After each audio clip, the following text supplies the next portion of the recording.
Welcome everybody to the Cap City Traps pregame show as we are here at Afrocentric to see the City League Championship game between the top-seeded Eastmoor Ridge. And I got to tell you, we're in for a very exciting game, I believe. This is not the first two times these teams have met, and it sure is setting up for a very interesting game. I'm Travis Napper for Score on Air. Alongside me is Cap City Prep's own Anthony Murphy, and we are going to, for the next hour and a half, break down this game and give you guys an idea of just what you're in store for. So, Anthony, I'm excited for this game. How excited are you? I'm very excited. I have a little personal stake in it. I graduated from Eastmoor High School in 1999 and then coached at Walnut Ridge 2017, 2018. So to me, I got ties to both teams. I just want to see a good match. I'm real excited. This is a big rivalry. This is like Ohio State, Michigan inside the city. It's one of the best rivalries in Central Ohio, whether it's basketball or football. I think we're in for a treat. So you got big ties to this game. Oh yeah, definitely. I might be poking those buttons a little bit, see what we can get out of you.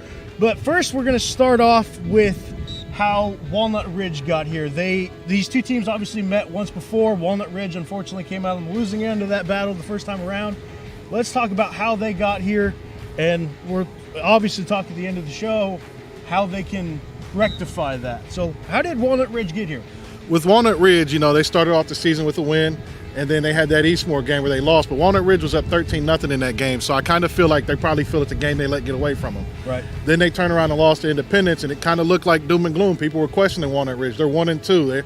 What's this team all about? Well, they got a chance to play Independence in the OHSAA playoffs in the next round. Walnut Ridge beats Independence, so they avenge one of their losses. And then they go to the playoffs and lose to Massillon, who Massillon will be playing for the state championship next week, so that's nothing to feel bad about. Massillon's a great football team.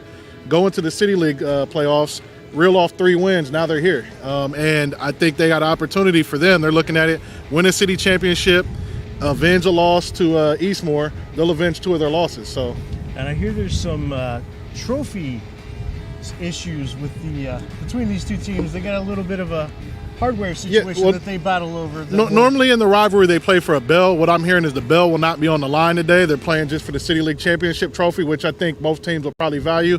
I hate to say this, a little bit more than the bell. Probably so. But let's talk about who did win that bell. Eastmoor, they came out on top on the rivalry game. They're probably looking to repeat. How did they get here? Eastmoor is 5-0. They haven't lost a game all year. For them, the reason why they've only played 5 games, they were unable to play in the OHSAA playoffs because of a COVID situation. And with that COVID situation, that kind of put them a little bit behind the 8 ball. Then they got a bye week in the first round of the OHSAA playoffs, or the City League playoffs. So at that point, Eastmoor kind of behind the 8 ball. But I watched them last week live against Independence. They were really impressive. They stifled Independence's offense, and they were able to put up points themselves. So I think Eastmoor's coming into this game feeling real good about themselves. And I've seen a couple of their games. You guys obviously covered the first time these two met up.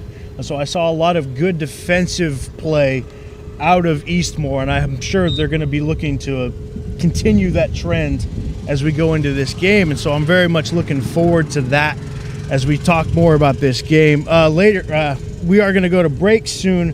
When we come back from the break, we are going to have an interview with Mr. Clarino. I'm sorry, what's his full name? Vinnie Clarino. Vinnie Clarino. Yes. And he's the Director of Athletics with the Columbus Public Schools, so big time interview to get. Right, absolutely. And so we are looking forward to that after we come back from the break.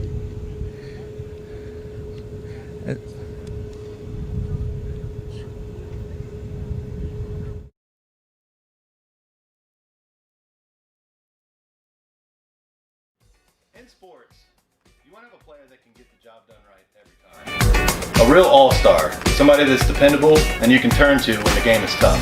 That player in the audio-video industry is the theater people. From setting up your home's Wi-Fi network and offices, conference rooms, to setting up home theater inside or outside, to setting up the systems to make your home run smarter and safer as well. The theater people can do it all with the quality of professionalism you can expect every single time. That isn't just a great all-around player, that is an all-star.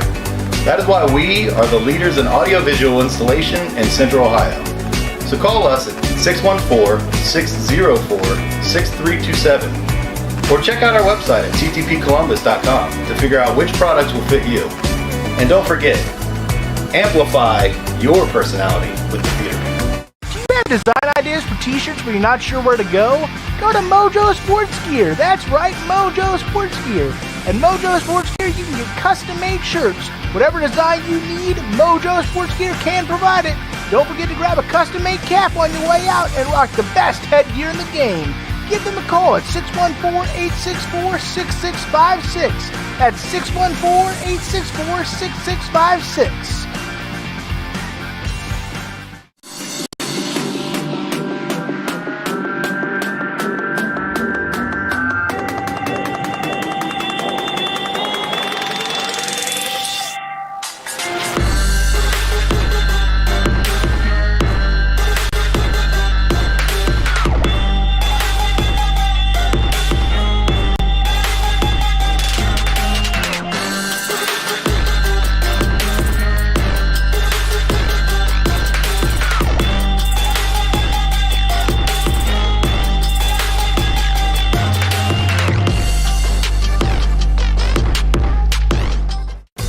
Sports, you want to have a player that can get the job done right every time.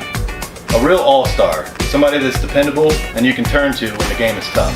That player in the audio-video industry is the theater people. From setting up your home's Wi-Fi network and offices, conference rooms, to setting up home theater inside or outside, to setting up the systems to make your home run smarter and safer as well. The theater people can do it all with the quality of professionalism you can expect every single time. That isn't just a great all-around player, that is an all-star. That is why we are the leaders in audiovisual installation in Central Ohio. So call us at 614-604-6327 or check out our website at ttpcolumbus.com to figure out which products will fit you. And don't forget, amplify your personality with the theater. Do you have design ideas for t-shirts but you're not sure where to go? Go to Mojo Sports Gear. That's right, Mojo Sports Gear.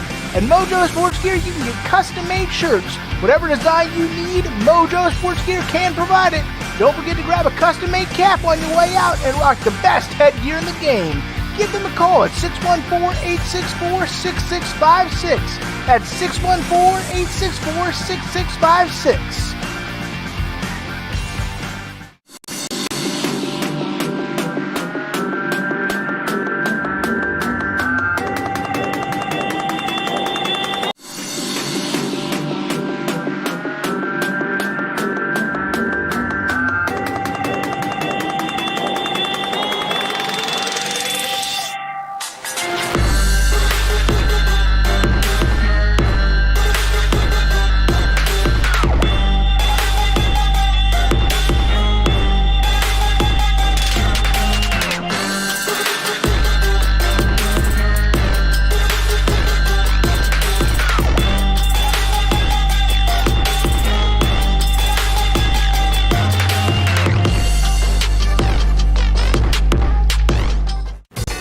Sports, you want to have a player that can get the job done right every time. A real all-star, somebody that's dependable and you can turn to when the game is tough. That player in the audio-video industry is the theater people. From setting up your home's Wi-Fi network and offices, conference rooms, to setting up home theater inside or outside, to setting up the systems to make your home run smarter and safer as well. The theater people can do it all with the quality of professionalism you can expect every single time. That isn't just a great all-around player, that is an all-star. That is why we are the leaders in audiovisual installation in Central Ohio. So call us at 614-604-6327 or check out our website at ttpcolumbus.com to figure out which products will fit you. And don't forget, amplify your personality with the theater. Do you have design ideas for t-shirts but you're not sure where to go? Go to Mojo Sports Gear. That's right, Mojo Sports Gear. At Mojo Sports Gear, you can get custom-made shirts. Whatever design you need, Mojo Sports Gear can provide it. Don't forget to grab a custom-made cap on your way out and rock the best headgear in the game. Give them a call at 614-864-6656. That's 614-864-6656.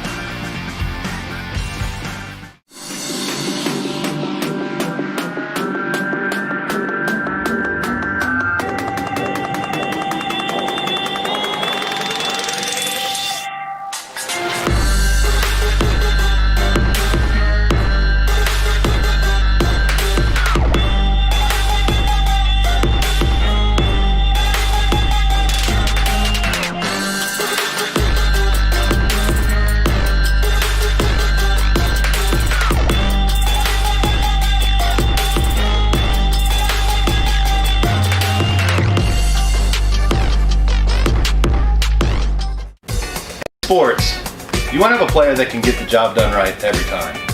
A real all-star, somebody that's dependable and you can turn to when the game is tough. That player in the audio-video industry is the theater people. From setting up your home's Wi-Fi network and offices, conference rooms, to setting up home theater inside or outside, to setting up the systems to make your home run smarter and safer as well. The theater people can do it all with the quality of professionalism you can expect every single time. That isn't just a great all-around player, that is an all-star. That is why we are the leaders in audiovisual installation in Central Ohio. So call us at 614-604-6327 or check out our website at ttpcolumbus.com to figure out which products will fit you. And don't forget, amplify your personality with the theater. In sports, you want to have a player that can get the job done right every time. A real all-star, somebody that's dependable and you can turn to when the game is tough. That player in the audio-video industry is the theater people. From setting up your home's Wi-Fi network and offices, conference rooms, to setting up home theater inside or outside, to setting up the systems to make your home run smarter and safer as well. The theater people can do it all with the quality of professionalism you can expect every single time. That isn't just a great all-around player, that is an all-star. That is why we are the leaders in audiovisual installation in Central Ohio. So call us at 614-604-6327 or check out our website at ttpcolumbus.com to figure out which products will fit you. And don't forget, amplify your personality with the theater. Do you have design ideas for t-shirts but you're not sure where to go? Go to Mojo Sports Gear. That's right, Mojo Sports Gear. At Mojo Sports Gear, you can get custom-made shirts. Whatever design you need, Mojo Sports Gear can provide it. Don't forget to grab a custom-made cap on your way out and rock the best headgear in the game. Give them a call at 614-864-6656. That's 614-864-6656.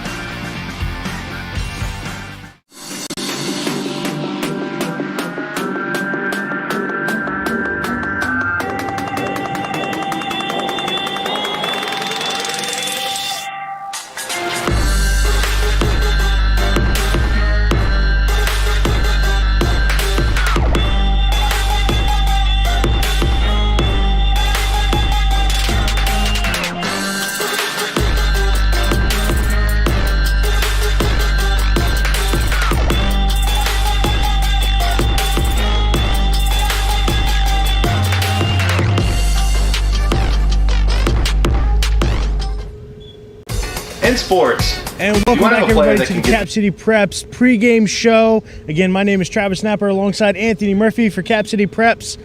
And we're going to have to wait a little bit longer for the Clarino interview, but we will get to that eventually.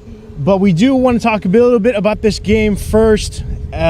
We can already hear them in the background. They're getting warmed up. They're getting fired up. And sounds like we are really in for an exciting game. I know they're excited. I know I'm excited. I know you're excited. So let's get everybody else excited. Yeah, well, people can't see there's a lot of moving parts going on, so there's a lot of people working to put this thing together. I just want to give a shout out to Columbus Public Schools for having the vision and doing the City League Championship playoff this year. I think it's been a huge success. Just honored to be here.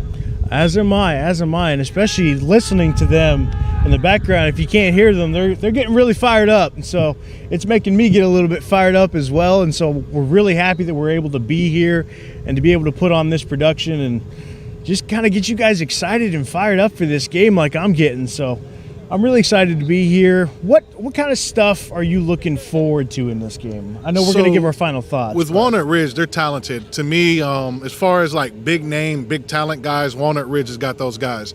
Eastmoor's a team that's a little bit younger. I was talking to a couple of their coaches before the game, and they're telling me that they got a bunch of sophomores and juniors that are huge contributors on their team. So they may be not well known yet, but they're looking to make a name for themselves. But Jamarius Dinkins for Walnut Ridge just committed to Kentucky. He's a big time player. You got Javarius Leach, the running back, big time player.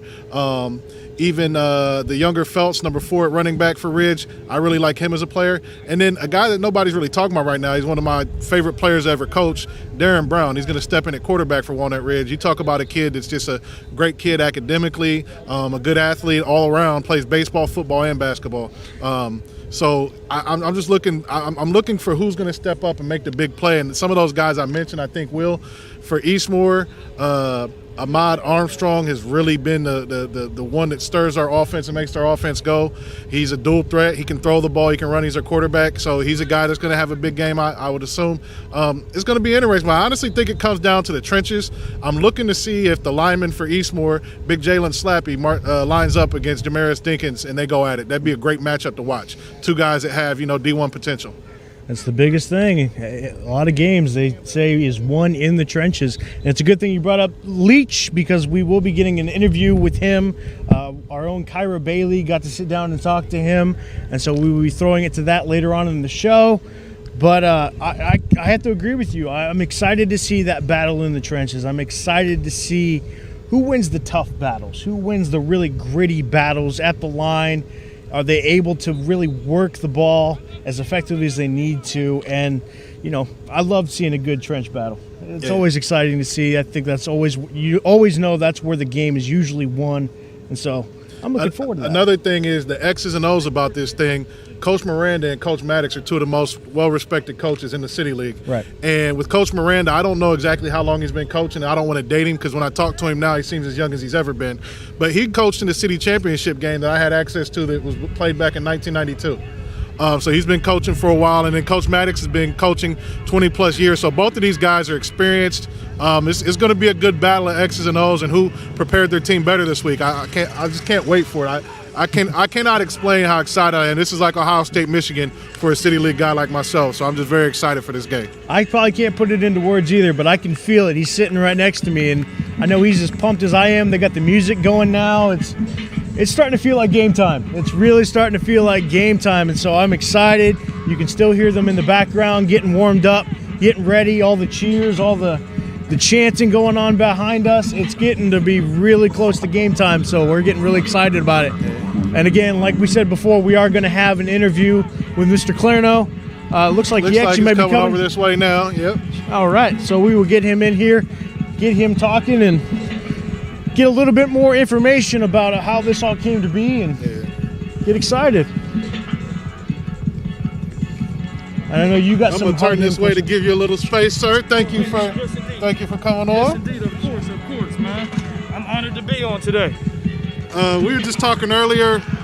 We're extremely grateful to be here, and we're just talking about how huge of a success this city playoff and city championship has been. I feel like it's been very well received. All the teams are fired up. It's been ran very well. I just want to say hats off to Columbus Public Schools and the athletic department for doing such a great job. Hey, I really appreciate you sharing that. With all of the challenges, right, that have gone into 2020, it's nice to be able to do something like this, right? You know what I mean? Where you have an opportunity. Nope. I'll start over. No, I'm sorry. Okay. So, it's just nice to have an opportunity to do something special for kids. He said boost it up. Oh, boost it up. You boost up the sound. Yeah, I'm trying to. This is what happens when you're live. No, I get it. Hey, this is part of it, right? Yep. Okay. So no, I was just sharing that, it's nice to be able to have an opportunity to do something special for kids. I think right now, right, like, so as a kid, you got all these pressures on you on what's supposed to be important. And for a moment, with athletics being back, you just get to be a kid for a second, right? You get to run around, do what you love. And so we're happy to be a part of these young people's journey. And I think this is a special day for these two teams here. Walnut Ridge and Eastmoor have a lot of history, so this should be a fun game. With you, I know City League's in your blood. You went to Walnut Ridge. And just let's talk about these two coaches and what they meant to the Columbus City League. They've been here for a while. Certainly. They're two really big, well-respected coaches. Can you kind of talk about them? Hey, look, I'll share this, right? So when I sent the information to the officials about the game and it being a championship and the excitement of it, one of the things I did is I added the coach's pedigree, because I want you to understand that they've been in big games. And you look at these two gentlemen, Coach Maddox and Coach Miranda, they exemplify what we're about as a school system. the biggest compliment I can ever give to any coach, and I think anyone can, right, is that I would be honored for my own son to play for either one of these gentlemen, right? And I can't give a bigger honor than that. And so what they've done at each of their programs, the countless young people that have had an opportunity to be experienced, through their growth, and then go on to do other things, is really an amazing feat for them. My hat's off to both of our coaches. And I know you have some Walnut Ridge ties. Do you ever get called a homer? Oh man, I get called a homer, but here's what's interesting about being called a homer, right?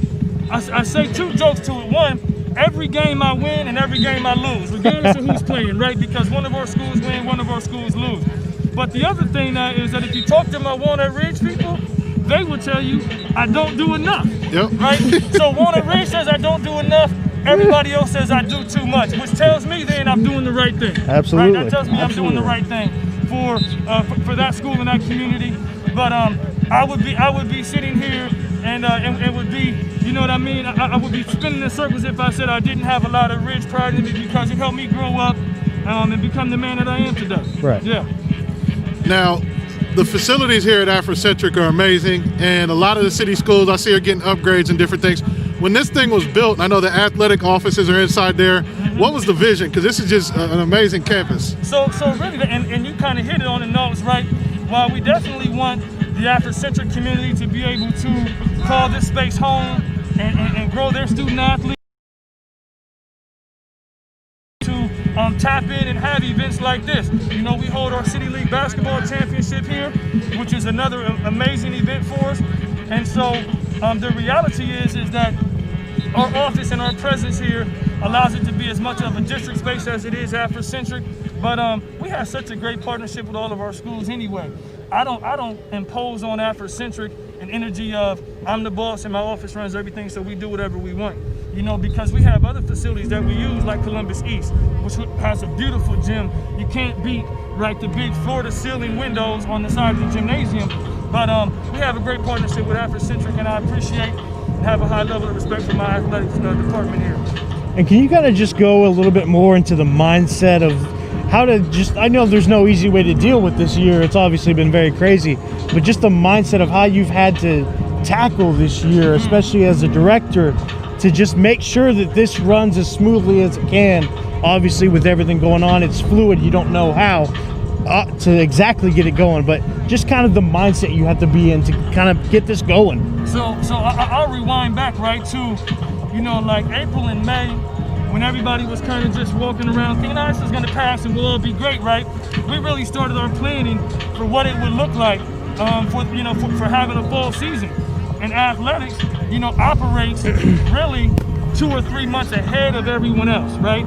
So with athletics operating ahead of everyone else, for us, we started laying the plan. But what we also did, and what I did, is that I'm on a weekly call with Ohio's Big Six. So my counterparts in Cleveland, Cincinnati, Dayton, Toledo, and Akron, we speak every week. And then we started a bi-weekly call here throughout the country with about 60 of the largest cities. So El Paso, Dallas, Houston, LA, Las Vegas, Chicago, Detroit, Pittsburgh, everybody's on this call.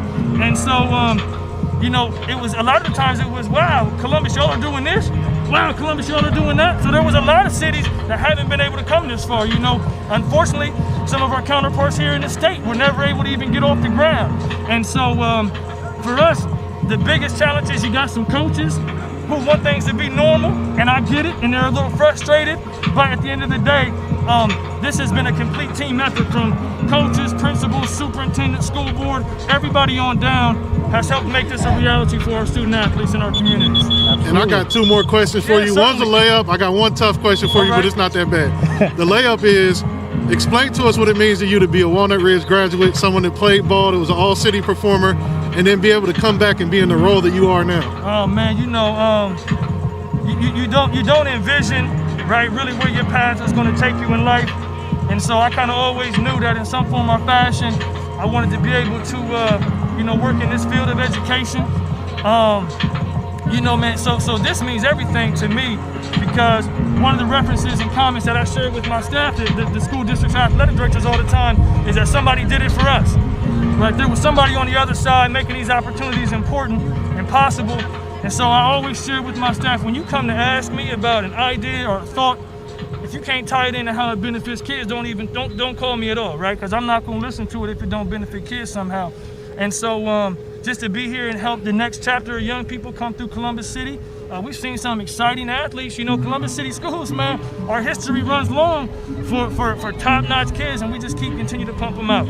Yeah. All right, last one's a tough one. All right, let's see what we got. You see the Afrocentric had some success once they got to the playoffs this Certainly. year. I know they always come at you about league realignment. Is there any consideration to make divisions where Afrocentric will have an easier path in football or an opportunity to make the playoffs more often? So I'll share this, right? The challenge with Afrocentric is not so much about the divisions, right? Because if you look at it, we have teams that are high Division II, Division I schools that Afrocentric can play with very easily, right? And so the trick is then being able to find out how do you make it really equitable? Yeah. Because you can say, well, like Afrocentric is a D6, or I think it is, maybe D5, D6 school, right? Sometimes, flip-flops, they move right? back, yeah. But so as being a D6 school, there's teams in our Division South that they can beat that are Division I school, right? That are Division, and they have beaten them, right? And so, how do we say as a school system that we're going to completely realign it based on one team's divisional placement, when the reality is more so about how do we find a way to make all of our teams really better and more competitive? And that'd be that tough decision. There's 15 other schools. If you make a move for one school, that's right. Definitely, I can definitely understand that. That's one of the challenges that you have for a large school district, but that's a good challenge, right? I wouldn't pass off that challenge to anything. I mean, our job is to make sure though that every team can come out and be competitive. So that's what we have to work towards. All right. Did you have anything else for him, Travis? No, you hit the last one pretty good. So I think that's all the questions that I have. If that's all the questions you have, well, I'll just say we want to thank you so much for joining us. Certainly. So much on behalf of Score on Air and obviously for Cap City Preps. Certainly. We just want to thank you for joining us. Let me just add real quick to all the athletic directors for all the events that Cap City's been able to cover. We covered every regular season City League game and most of the playoffs. All the staff has been great. We just appreciate the access. Yeah, well, hey, gentlemen, I appreciate you having me on today. I appreciate you all being here with us today to showcase these young people in Cap City. My hat's off to you and your team's work. You've made a lot of young people feel special this season, and that's the important part. So I really appreciate you, Travis, Anthony, you guys. Have a good one out here today. Appreciate you, sir. Yes, indeed. Take care, gentlemen. All right, we are going to take our next break. When we come back, we do have a little more to talk about with that Bell situation and the first matchup that these two teams had. That will be right after the break. Again, this is the Cap City Preps pregame show. I'm Travis Snapper for Score on Air. That's Anthony Murphy for Cap City Preps, and we will see you right after the break. In sports, you want to have a player that can get the job done right every time. A real all-star, somebody that's dependable and you can turn to when the game is tough. That player in the audio-video industry is the theater people. From setting up your home's Wi-Fi network and offices, conference rooms, to setting up home theater inside or outside, to setting up the systems to make your home run smarter and safer as well. The theater people can do it all with the quality of professionalism you can expect every single time. That isn't just a great all-around player, that is an all-star. That is why we are the leaders in audio-visual installation in Central Ohio. So call us at 614-604-6327 or check out our website at ttpcolumbus.com to figure out which products will fit you. And don't forget, amplify your personality with the theater. Do you have design ideas for t-shirts but you're not sure where to go? Go to Mojo Sports Gear. That's right, Mojo Sports Gear. At Mojo Sports Gear, you can get custom-made shirts. Whatever design you need, Mojo Sports Gear can provide it. Don't forget to grab a custom-made cap on your way out and rock the best headgear in the game. Give them a call at 614-864-6656. That's 614-864-6656.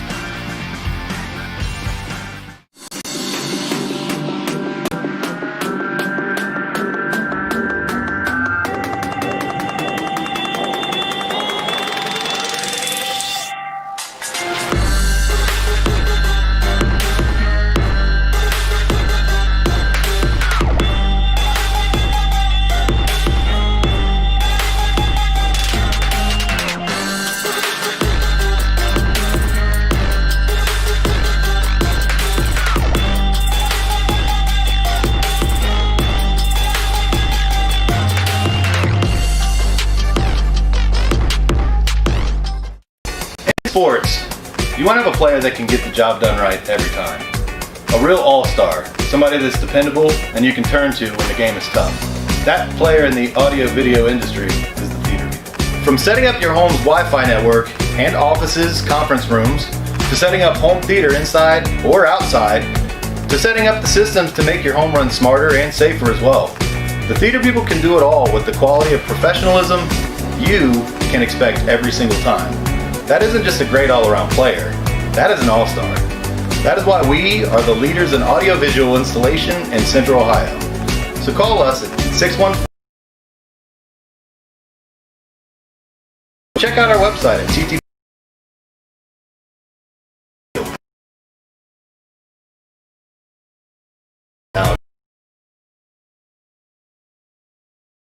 To go to Mojo Sports Gear. That's right, Mojo.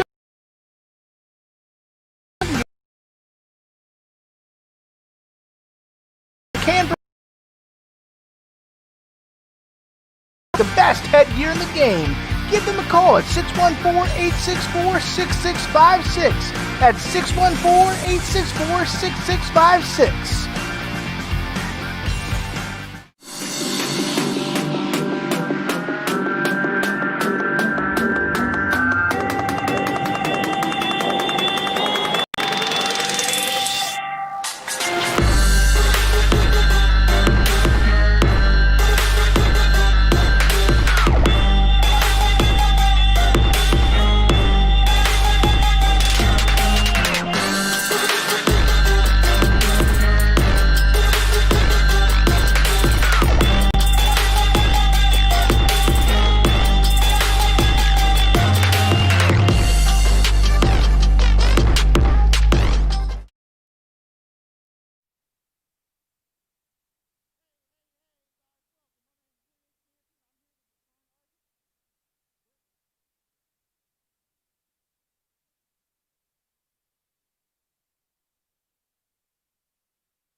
In sports, you want to have a player that can get the job done right every time. A real all-star, somebody that's dependable and you can turn to when the game is tough. That player in the audio-video industry is the theater people. From setting up your home's Wi-Fi network and offices, conference rooms, to setting up home theater inside or outside, to setting up the systems to make your home run smarter and safer as well. The theater people can do it all with the quality of professionalism you can expect every single time. That isn't just a great all-around player, that is an all-star. That is why we are the leaders in audiovisual installation in Central Ohio. So call us at 614-604-6327 or check out our website at ttpcolumbus.com to figure out which products will fit you. And don't forget, amplify your personality with the theater. Will Canty here with Deshaun Isaac at the Columbus City championship game between Eastmoor Warriors and the Walnut Ridge Scotch. Deshaun, what we got on deck for this one, brother, man? We have a very interesting game here, and this is interesting because we have the Battle of the Bell, and even though the Bell is not on the line today, let's point that out. The Bell is not on the line. The City League title is on the line today. This is what it's all about. Two of the best teams in the city going against each other. Yes, another rivalry, another story rivalry. And yes, the Bell's not at stake, but it is definitely going to be a good one, just like the first one. Yeah, let's talk about that first one because that was a 25-19 overtime game where both of these teams held, like, usually you have Eastmoor Academy score buckets of points. They average about nearly 35 points a game. They were held down to 25 points by this defense back here and pushed them to the limit in that game. Yes, they did. It was a very outstanding game, definitely for the City League. Like I said, this is nothing short of a rivalry, people. This is a rivalry. These teams have split rivalries in the last couple4 back and forth with wins. No team has won consistently back-to-back against the other team. Yeah, and in the last 5 years, in the last 4 years, this Bell has traded hands several times. In the last 20 years, and I look back to all the way to 2000 here, it's 12-9. Eastmoor has the advantage by 3 games. But if we're talking about in the last 10 years since 2011, this has been a split series of two of the most competitive teams here. And another good point, yes, another great point about this is the home team has been losing most of those. The away team has been pulling away with the victories in the split series. And that's something to note here, that Walnut Ridge almost came close to pulling that off, because Walnut Ridge was up in this game, and Eastmoor Academy came back on them, and Eastmoor was away. And today, Eastmoor is wearing the home colors, even though this is a neutral site game. And this is the first time we ever had a neutral site game for this series here. Yes, a neutral site game. That's going to add more to it right here. I'll tell you right now, watching these teams pregame and warm up, these teams is ready. They're focused. They are ready. Yeah, and that's one thing I want to point out here. We have a couple players that we want to point out here. Jamarius Leach, number 2 for Walnut Ridge. He is a all Central District running back, first team. He's going to play a major role in what Walnut Ridge does in their offense today. And on the other side of the ball, you have Armstrong, who is the quarterback for Eastmoor Academy. Very interesting guy there. He's been a quarterback that's been mentioned with names of Parezo and other great quarterbacks in the city. He is also one of those great quarterbacks in the city as well. And that's going to be an interesting little matchup, because on the other side of the ball for Walnut Ridge is number 55, Spider, a.k.a. Spider Dinkins. Yeah. Spider Dinkins. And he is the commit from Kentucky that you're going to see today. He is considered one of the best linebackers in the city. He is the defensive player of the year voted by the Central District, and a lot of those coaches have a lot of respect for what he does. Yes, you definitely Eastmoor definitely had to find him in a heartbeat when they come to that line. They definitely have to point him out to where he is, because that guy can cause some havoc in the backfield, and that's what Eastmoor wants to avoid.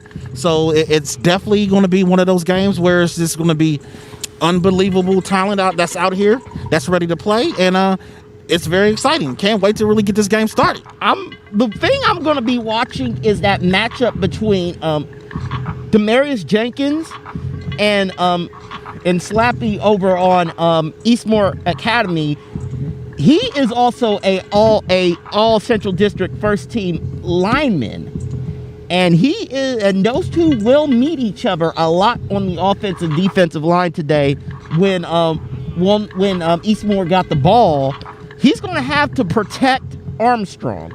Armstrong, as good as he is, if Eastmoor get pressured, you're going to see some issues with Eastmoor, because Eastmoor, as good as they are, they will sling the ball out. They will run. They will throw it out. They will do what they got to do here. But that issue is going to be, are they going to be able to contain number 55 back there and make sure that he is not in that situation where he's going to be a hindrance to what they're trying to do back there? Yes, that's a good point. They need that balance to throw everything off for the defensive end for Walnut Ridge. So if they can accomplish that and definitely point out the key players that they need, hey, we could be off to the races a lot in this game. Yeah, definitely. Yeah, people ask for a pick. Don't worry, we ain't giving no picks, because we're calling the game. Right, we are. Yeah, we ain't giving no picks. There'll be picks later, not from us. But there are going to be some. But we got a great game here, and I'm excited about this. But the bell. The Bell's thought process here of what we got here with this bell. It's a rivalry. We know what it is. Is there a possibility that it's going to be a little chippy today? I don't know about chippy. I say physical. Definitely going to be physical. Once again, these two schools, they're literally less than 3-5 miles apart from each other. Let's be real. They're a rivalry. They don't like each other. I'm sure they respect each other, but when you're on this field playing for a much greater prize, and such as the championship, there's kind of no rules. You You go all out, you lay all out for everything. Because once again, this is it. There's no more games after this for this year. This is the championship.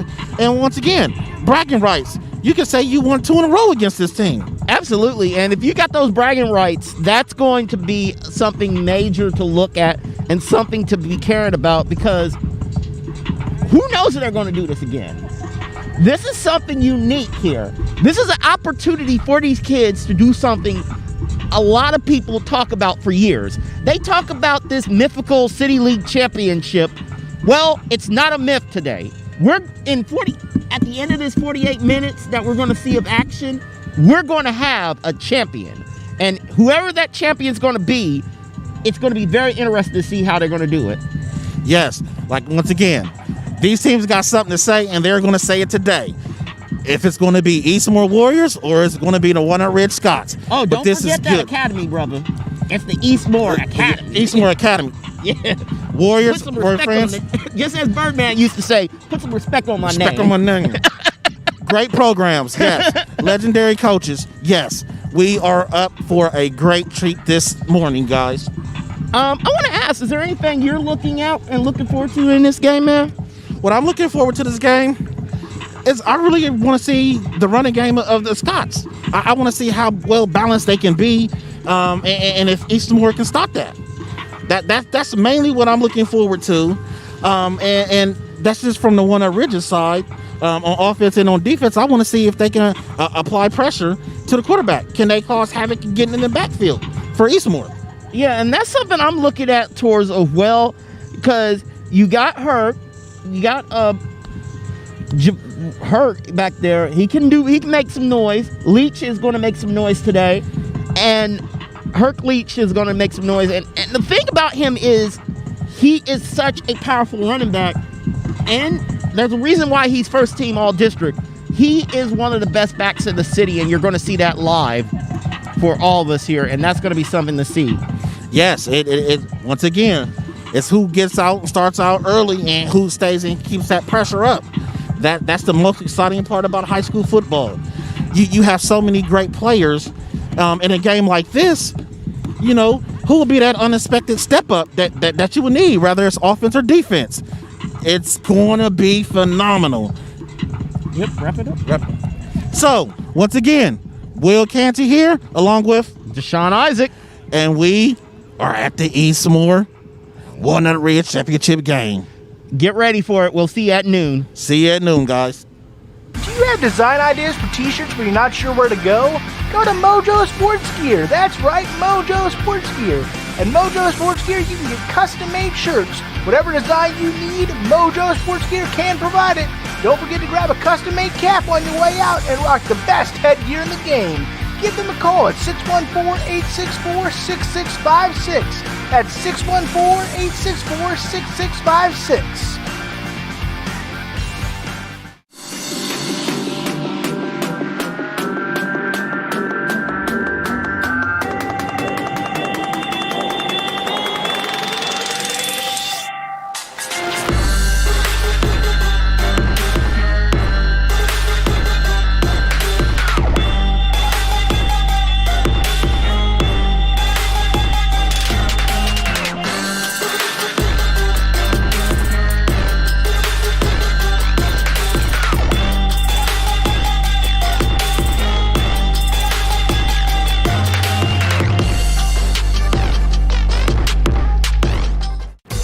Sports, you want to have a player that can get the job done right every time.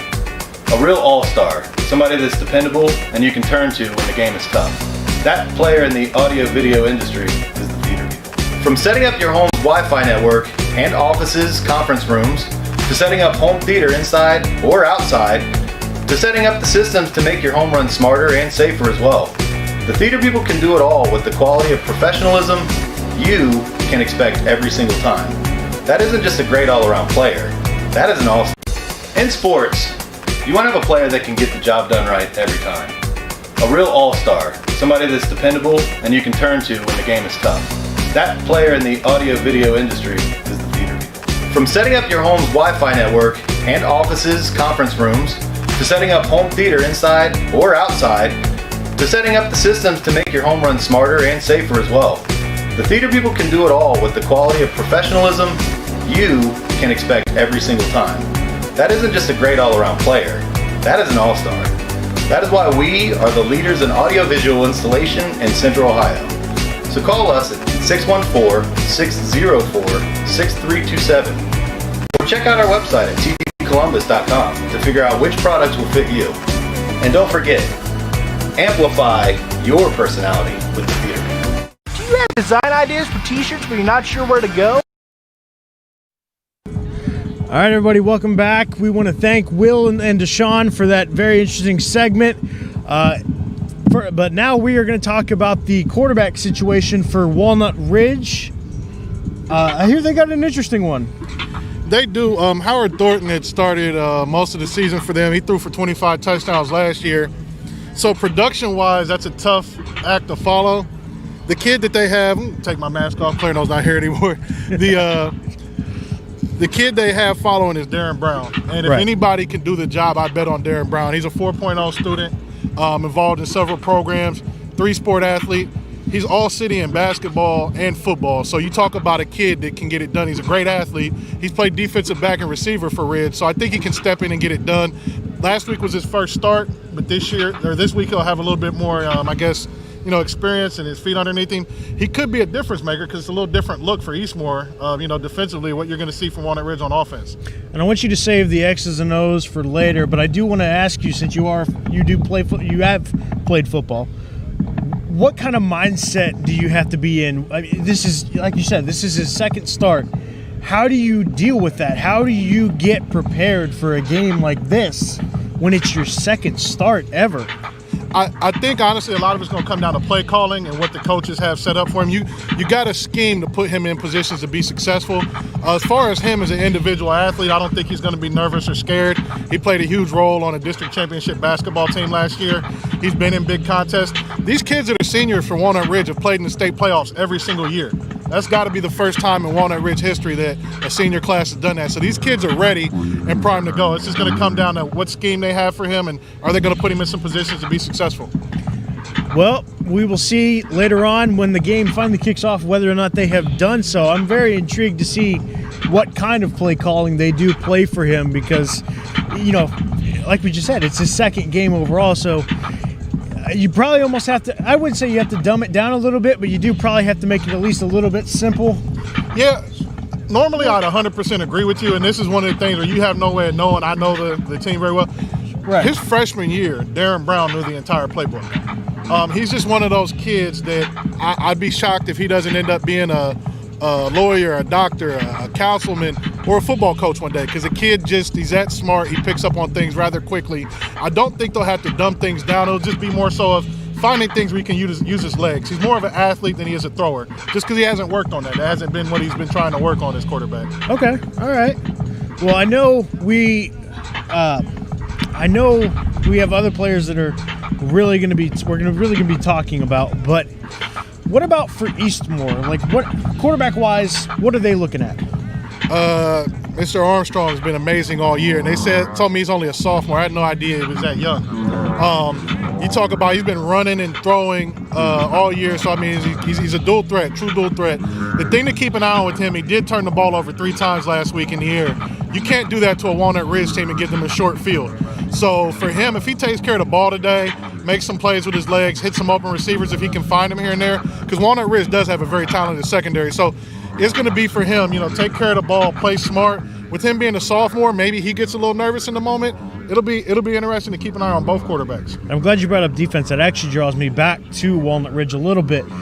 Defensively for Eastmoor, they know this is his second start. Obviously, they probably know that he should fit in pretty well. And like you said, this isn't like it's really his first start or his second start. He's got some knowledge. He's got some skill. So he does know what to do in this situation. But defensively, are you excited for this if you're Eastmoor's defense? You are. It's one of the in this situation, Eastmoor is well coached, so I'm not going to take anything away from them, right? If you watch them, the way they came, the way they showed up to the game, the way they warmed up, the way they performed, everything it has structure. It's very disciplined. Right. Walnut Ridge, defensively, they have Coach Steve Ayers, who was a defensive coordinator on the state championship game at Brookhaven. Very good defensive coordinator. I like him most when he's aggressive, when he blitzes a lot, when he puts pressure. If he's willing to do that to Eastmoor's quarterback, I think they can fluster him. Sometimes I've watched some of their games. Walnut Ridge can kind of sit back and be a little bit more tentative, sit in their cover 3 and not bring pressure. And when you do that, I think, that happened in the first game. I think Eastmoor's quarterback was able to run, make some plays with his feet. If they put pressure on him, I think they can kind of force him into some errant throws. And like I said, Coach Ayers' defense are at their best when they're being aggressive, bringing pressure. And I know especially if that does happen, you're going to have to rely on your receivers. You're definitely going to have to rely on your running back to help him get it done. And so I'm sure they're really looking forward to it.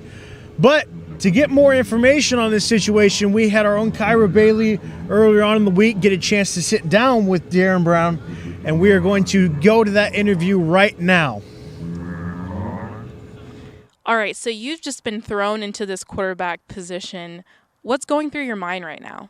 Honestly, it's just do whatever is necessary for the team. And at the end of the day, we're just trying to get W's and advance in this tournament. And as a team, I think everybody's adapted accordingly because it's not just me that has to adapt to this new role. And so did you seek out the quarterback position, or did coach come to you with that option? So my freshman year, I played a little bit of quarterback on JV. So it was always known that if needed, I could do it. So it was more of a situation came, and they're like, okay, we know he's capable, knowing the plays, and we can throw him in that position and trust him. Okay, so taking a look back against Eastmoor Academy, you guys have already played them. What are some takeaways from that game that's going to help benefit you guys for this game? Honestly, it comes down to not beating ourselves. The first game, that's all it was. It's not a difference in talent or anything. It's just doing what we're supposed to do, stay gap sound, and just do what you're supposed to do, honestly. So what's something that you guys focused on in practice this week? Setting the outside. We can't let the quarterback and the running backs get outside of our interior defense. Okay. So what are you looking forward to most for this Saturday's game? Just going out and having a good game. This is the last game ever for seniors, and it would be great to go out on a win because most of the time it's very rare that as a senior you get to go out on a win because now we're in this city league tournament and not the state tournament. Usually in the state tournament you go out on a loss. So it would be great to go out on a win for the seniors and in our high school football careers on a good note. And I know you guys had a short season. Everything was kind of just weird with COVID going on. Do you think that affected you guys any in the beginning of the year rather than looking at the beginning of the year towards the end of the year? I think we did have a slow start to the season because of the lack of practices that we were available to have. And even before the first game of the season, there's always at least 1 or 2 scrimmages. So for us, those first 2 games were like our scrimmage to get our feet up under us and continue on with the season. And do you think it's a little weird playing in like a city league tournament rather than the regular playoff tournament? I wouldn't say it's weird. I say it's a great opportunity because you never get to play every school, well, close to every school on both sides, North and South Division. So it's good to know that we can play Beechcroft and Centennial and not just play the same South, Eastmoor, Mayor Franklin, Independence. Okay, thank you so much. Good luck.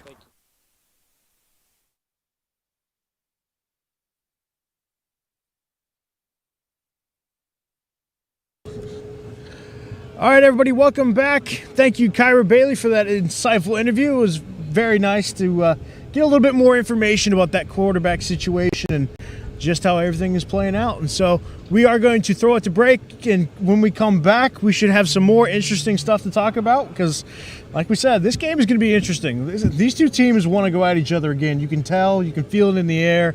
I'm sure Walnut Ridge really wants to get retribution, and Eastmoor just wants to keep going. They just want to keep rolling like they have been. But we are going to take a quick little break. Again, this is the Cap City Preps pregame show. Travis Napper, Anthony Murphy, and we will see you right after the break.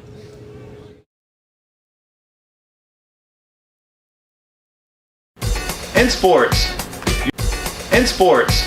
you want to have a player that can get the job done right every time. A real all-star, somebody that's dependable and you can turn to when the game is tough. That player in the audio-video industry is the theater. From setting up your home's Wi-Fi network and offices, conference rooms, to setting up home theater inside or outside, to setting up the systems to make your home run smarter and safer as well. The theater people can do it all with the quality of professionalism with the theater people. Do you have design ideas for t-shirts but you're not sure where to go? Mojo Sports Gear. That's right, Mojo Sports Gear. At Mojo Sports Gear, you can get custom-made shirts. Whatever design you need, Mojo Sports Gear can provide it. Don't forget to grab a custom-made cap on your way out and rock the best headgear in the game. Give them a call at 614-864-6656. That's 614-864-6656.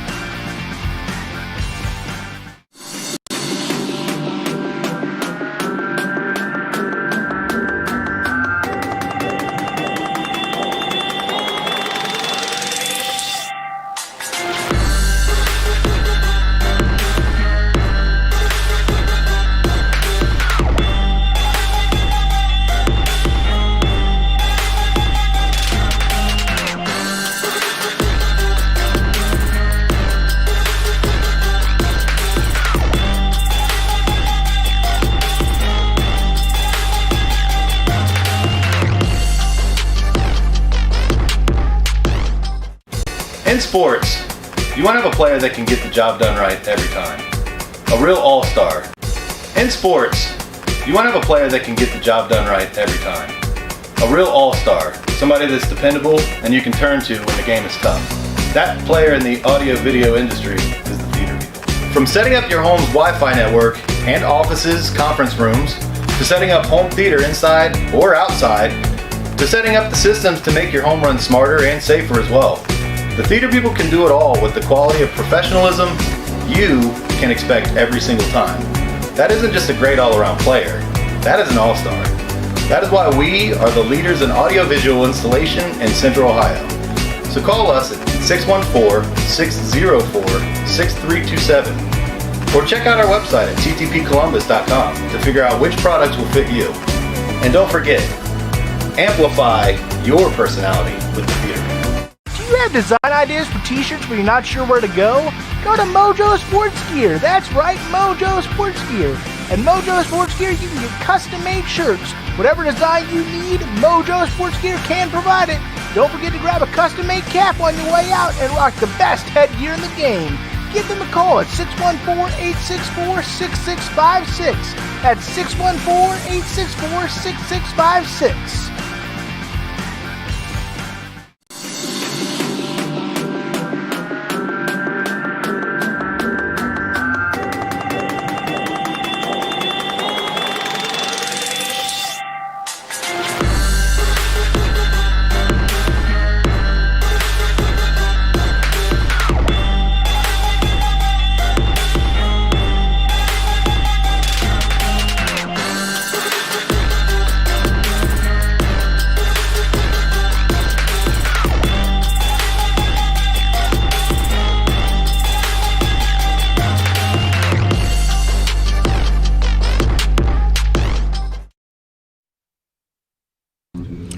All right, everybody, welcome back to the Cap City Preps pregame show.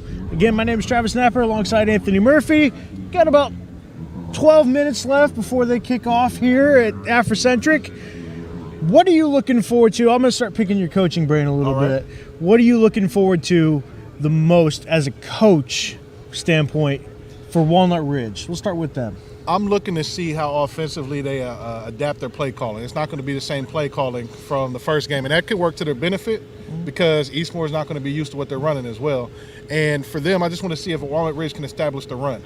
If they can stay out of third and long situations where they're kind of forced to pass, they'll be fine. So if they're effective running the ball with Leach and Feltz, I expect Walnut Ridge to be able to kind of control the line of scrimmage and go from there. For Eastmoor, I'm looking at taking care of the ball with the sophomore quarterback. If he can take care of the ball, they're explosive. They can make plays here and there. They always make plays, it seems, in these games. And special teams, Coach Miranda's really good at the Walnut Ridge week having a trick play. So expect to see a trick player. So, but it's going to be, honestly, both teams just got to be themselves and don't get out of character because of the element. Sometimes the element can kind of maybe take you out of character. All right, I'm going to have you do a little bit of coach speech. If you were the coach for Walnut Ridge, what kind of schemes, what kind of plays do you call for Walnut Ridge? So for Walnut Ridge, they like to run power. And a lot of times, there's no secret in the city, they blitz opposite of the running back because they run their power right into that blitz.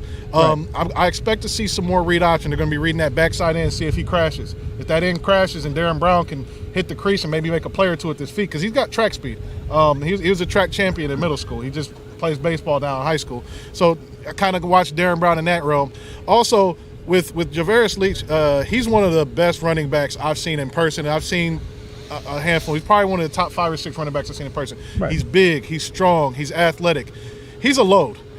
He also has to play linebacker, so if he can stay fresh and he doesn't have too much, on his plate defensively, he can be a threat running the ball. And then Felts, the junior running back, who I honestly think is good enough to start at most other schools and be their main back, he's a guy that could have a big game too. And also, you'll see them put Leach at quarterback and run Wildcat with him.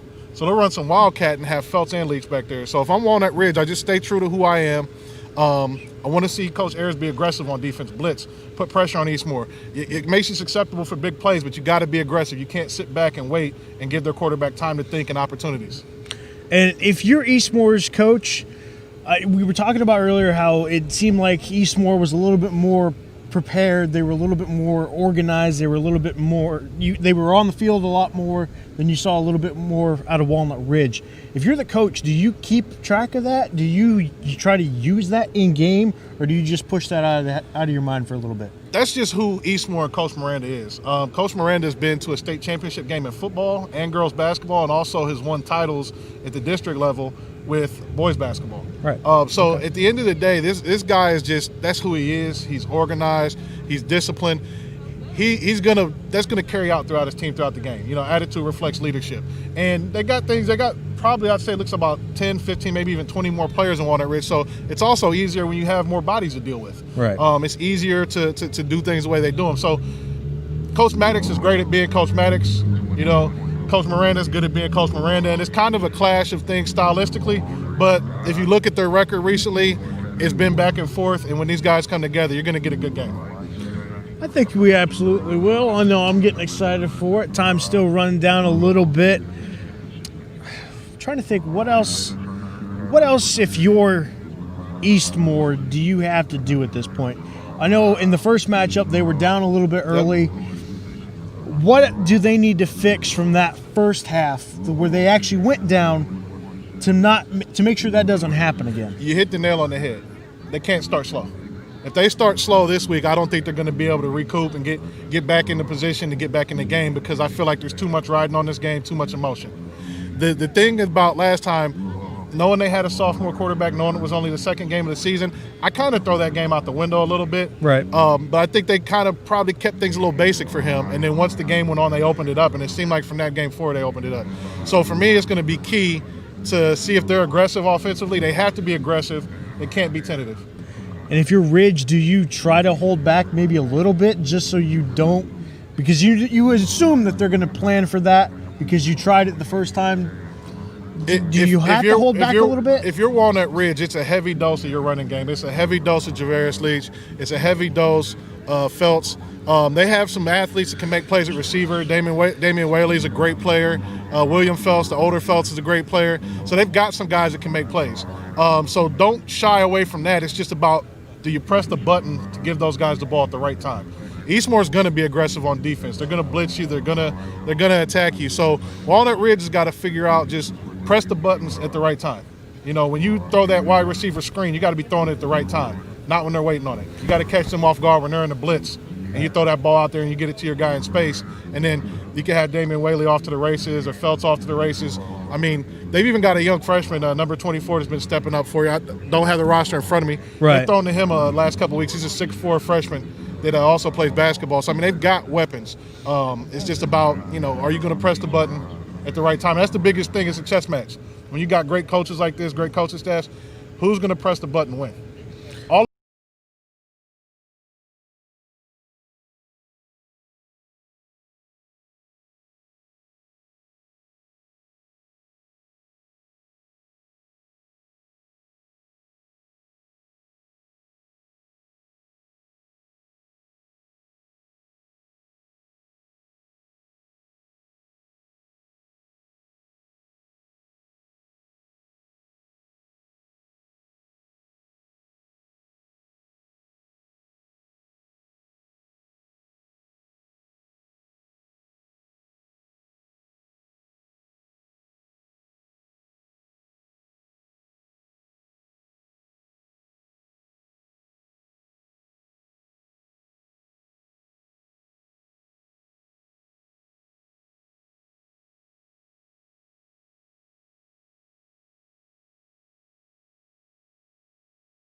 Nah. You gonna hop on? Yeah, that's cool. I'm good.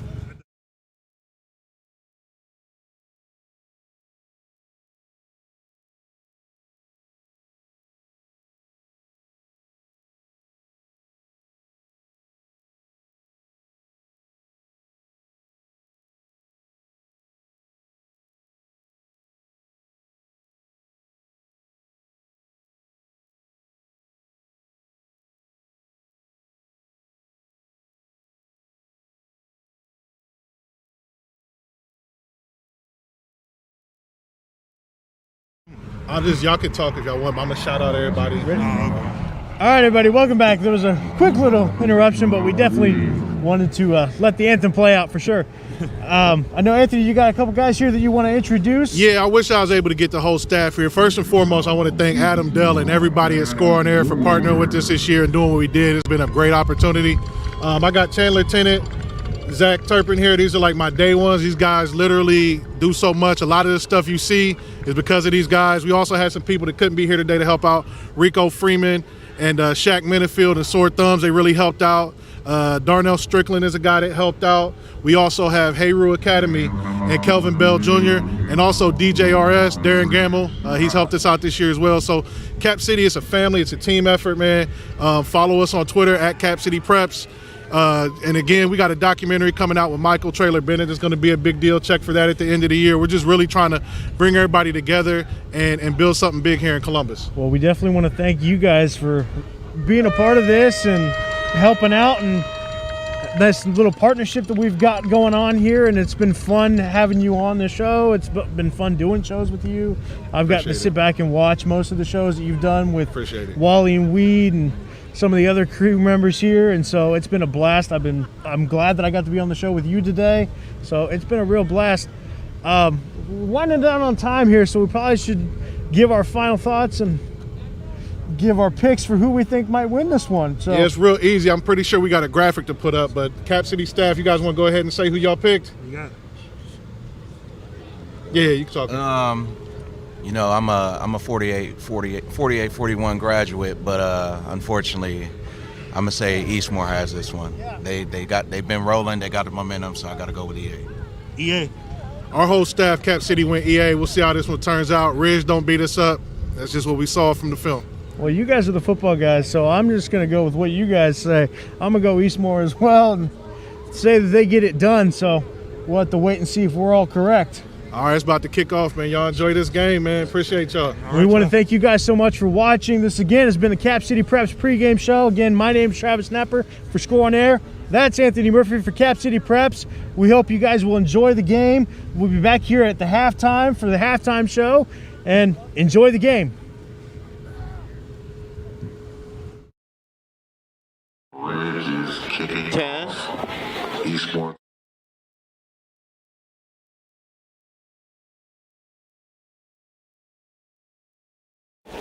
Hey guys, I am your play-by-play host. I am Will Canty, along with my sidekick for today, Deshaun Isaac. We're here at the city championship game.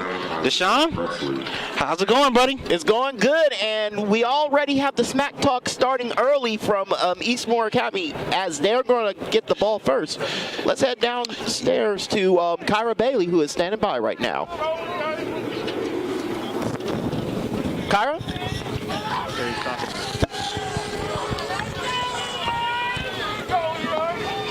Kyra.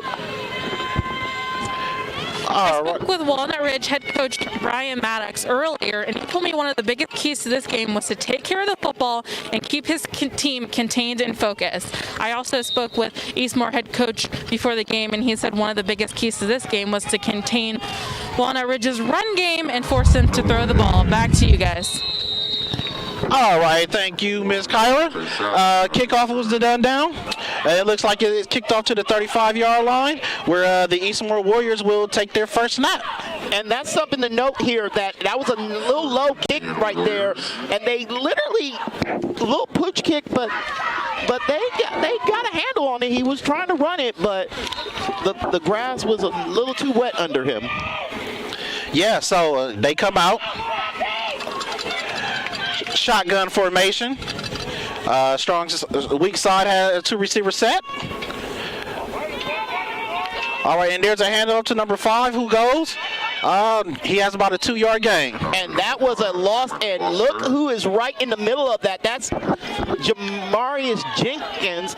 You're going to hear us say Spider as well. That's his nickname on the team, and he is the defensive player of the year here in the Central District, and he is really good. And he's going to be the game's going to really run on how he is going to impact Eastmoor.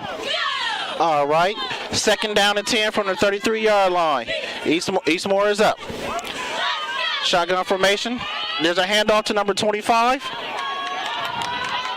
Excuse me, 35, excuse me. Yep. And they closed that up quick on them, and it literally they're like, I'm noticing that this is the thing that Walnut Ridge is really good at, defense, and their defense has been stingy during the playoffs. They have only given up 6 points in the 3 playoff games so far.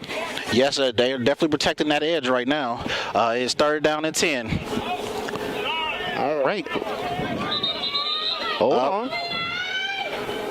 Hold on. Referee stops play for a sec. He's making sure he's got something. Seems like something.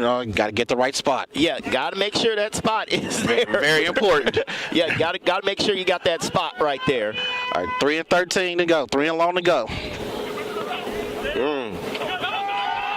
Quarterback. Oh, he hit. He's hit. Fumble. Eastmoor got on it. Ooh, that. And pass is incomplete. yeah. Armstrong literally got mangled by the Walnut Ridge defense, and that's something to note there. And it looks like they're gonna be kicking this off already. Already, first 3 and out. First 3 and out for Eastmoor. And we have number 83 back to kick off the ball.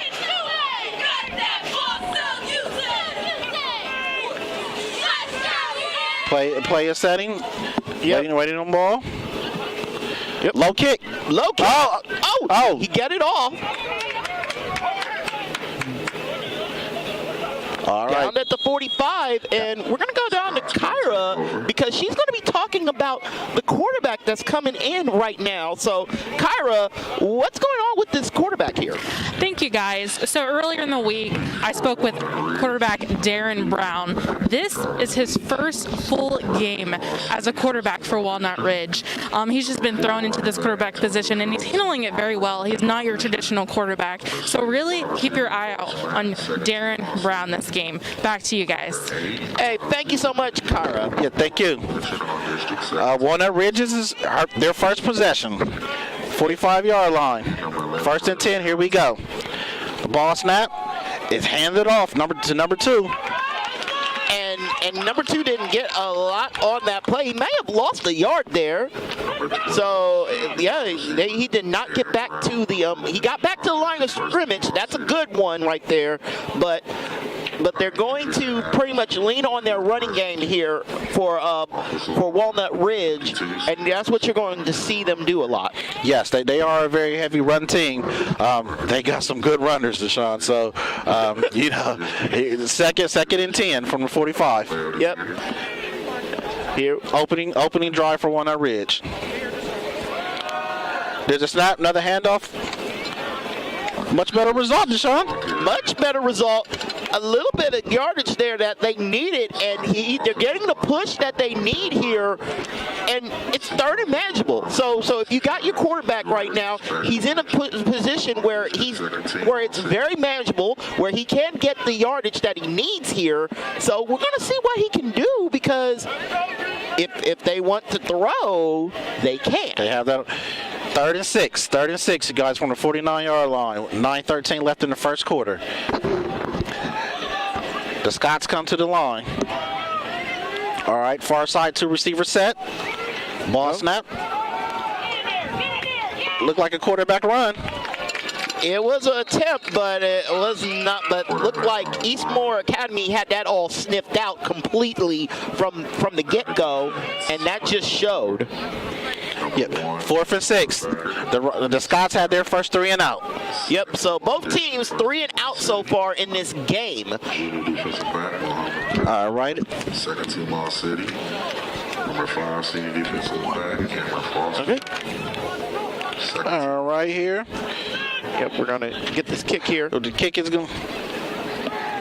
And that's the thing with both teams right now. They've been able to get going and get snapping on this.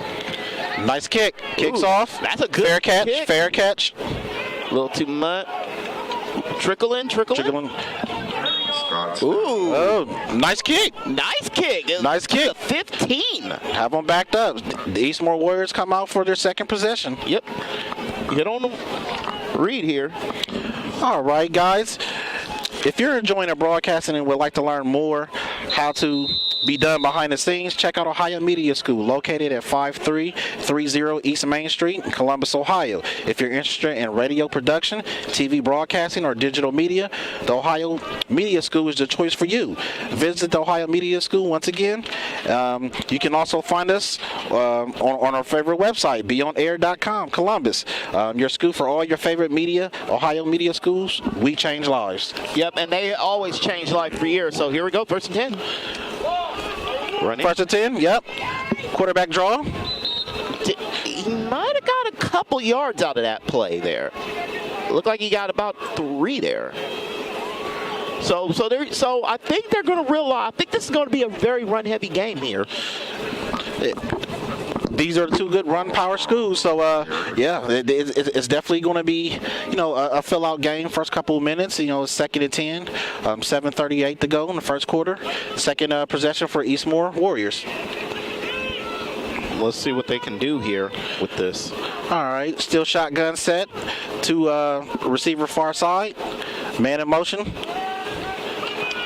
Another quarterback option run, Ooh, Sean. and they met him like literally, and guess who's there? Number 55. Number 55, Spider Dinkins right there. And we were wondering what was that battle going to be between number 55 and number 78 there on the offensive line. Answer, they're keeping 78 away from 55 so far in this game. And it shows because Demarius Dinkins is getting back there and is causing a lot of mayhem so far in. 3rd and 6, guys. 3rd and 6 for the Warriors. Still shotgun set. Quarterback drop back to pass. Wide open. And that's the thing about Armstrong. Armstrong is a all Central District quarterback, considered one of the better quarterbacks in his Division 3. And the thing about Eastmoor Academy is they're so good at what they do with their quarterback, and that's an advantage that you'll see today.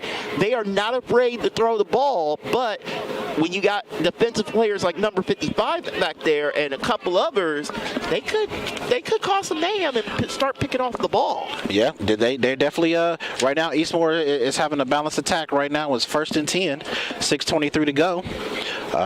We're up to the 30-yard line. Yep, 30-yard line here. Here we go. Somebody jumped. Flag. I know who did it, and unfortunately he can't hide who did it. So it looks like Eastmoor is going to be moving back 5. So that turned a 1st and 10 to something good to now a 1st and 15, and those flags. That's going to be an issue with these 2 teams. Don't get stupid penalties at times that you don't need them. And right now, you're seeing that right now. They had a very good drive here, and now they're back at 1st and 15. 1st and 15. And another shotgun set, quarterback. Handoff run, right up the middle. Ooh. And that defense is meeting them. They are meeting them at the ball. They wanted the point of the line. That was a key point. Part of the first round victory, or the first game, excuse me, not first round victory, that these 2 teams had. It's chippy, but the thing is, their defense is a lot better since that Massillon-Washington game. They have not given up a lot of points, and it's showing that that they're putting him in second and long situations, and somebody gave it right back. Gave the yards right back. Or did he? No. Oh, there. Eastmoor. Eastmoor. This is not unlike Eastmoor here today. They are pushing themselves 5 yards again, and second penalty in three plays. And that's the thing. If you're doing these penalties, you're pretty much giving a defense like Walnut Ridge is, who has not given up too many points, an opportunity to cause some issues here. Yes. Here they come back out. 2nd and 13. Ball on the 22-yard line. Ball snap. Quarterback drop past the pass down the middle. Overshot the receiver. That was a good thing because I saw two guys that would have been able to, try to get their hands on that ball, but he got that to where nobody could touch that. Unfortunately, he got that to where nobody could touch that. Which is not good when you're at 3rd and 8, 3rd and very, very long. Very long. So they're going to come out possibly with a safe play. 3rd and long, they're number 2's back. Shotgun, three receiver set to the short end of the field. Yeah, they're running trips here. All right, they're going to run a handoff. Oh, who's there? That's Dickens. Knock. Who's there? Spider on you. And that is 4th down. 4th and 18. 5:11 to go in the first quarter. I'm actually very impressed by how the Walnut Ridge defense is showing out here. It's just right now in these last 2 possessions for them, they have not been able to get their hands or get into this game at all. Controlling that line. That's the first step. They're controlling the line. Another low snap. Hold on. Red's got something to say here. Eastmoor is continuing to shoot themselves in the foot, Deshaun. This is getting bad for them. This is the 3rd penalty in 4 plays. They backing up some more. And it looked like maybe it declined. Let's see. Could it be the offense coming back out here? We're going to see. No. Walnut Ridge is on offense. Oh, at the 10-yard line is 8-yard line. Yeah, first and goal situation. Oh, wow. Oh, Herc is showing out. Right up the middle. Herc gets the ball and just jams it in there and does what he needs to do. He is a load to bring down. It ain't going to be easy bringing him down. No, it's not. It's definitely not. 4:20 to go in the first quarter. A second to go. 2nd and 5 to go. The Scots come out for the snap. Wow. But these are like that penalty, that whole sequence for Eastmoor Academy set this up. Touchdown, Walnut Ridge. And they're on the board. They strike first. The rivalry continues. Oh, boy. And to me, it felt like Eastmoor Academy came out a little too confident here. And Eastmoor Academy came out a little too confident. And boy, oh, boy, Walnut Ridge is saying, hey, you may have the bell, but we're about to get this title, and we're going to try to work to get this. Yes. Here we go. Are they going to go for 2? They're going to go for 2. They're going for 2. Good old City League football here.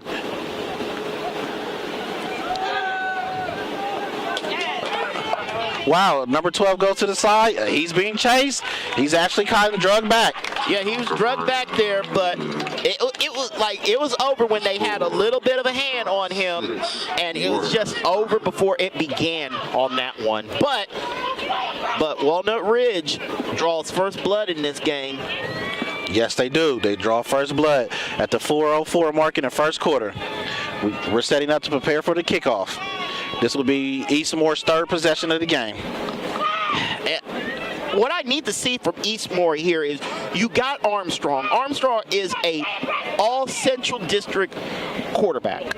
He really not been a factor in this game because the all district running back of Walnut Ridge has been getting in his face and just causing so much mayhem today. Yeah, the pressure from the Scots front line, that's a big part of it. They haven't been able to get in that groove yet. Absolutely, that is just a very interesting scenario here of how they're just trying to get going. But it's just, I want to see them try to step up here. Let's see what they got. All right, kickoff is done. Ooh. Oh, they're met. And he collided into his own dude on that one. Yeah. That wasn't even a tackle by Walnut Ridge. That was so much his own dude here. Tackle at the 39. But that is But that really shows that they really need to, like, Armstrong needs to be more into this and try to get what he needs done here because his offensive line needs to hold back this D line of Walnut Ridge right now. 1st and 10, ball on the 39-yard line. 2 receiver set. Ball snap is handed off to number 22. He's met. He's met by a wall again. Wow. Here's the thing. A lot of people were saying Eastmoor Academy could take this, all this and that. I think Walnut Ridge also heard that as well, and they have used that as their energy, as their motivation right here. And look at just how their defense is just not even bending. They are breaking them. Yeah, they did get off to a hot start. All right. Number 2 is calling the play in the huddle. Yeah, he's right in the huddle right now. All right. The ball set up. 2 receiver set. Here we go. Play action. Play action. Look who's in the backfield. Number 51. Oh! Hurt! Oh my goodness! Spider! He just... I think his name ain't Spider anymore. It's... There goes that man again. That's a bad man. That is a bad man. The Kentucky commit literally gets in there. Dinkins just gets in there and just cause mayhem. That also sets up another long, 3rd and long. Did 3rd and long. He's just getting the rest of the team inspired. They're just Deshaun. He's that energy of the team that just keeps him going, and they just feed off of him. Some teams still thinking about that last play, that last game between the two. Stop play for a sec and delay a game. Eastmoor. Wow. Another penalty, Deshaun. And it's penalties at bad times that when this happens, you just are shocked that this is a good team. Eastmoor is a good team. It's just they are doing bad mistakes at bad times, especially against a defense like this. Was 3 and 18. Now it's 3rd and 23. All right, man in motion out the backfield. He slips, but there's another flag. Who's it on? 55 looking 55 for Eastmoor is going like, what did I do? What did I do? And unfortunately what he did was look like a hold, and they're going to try this again.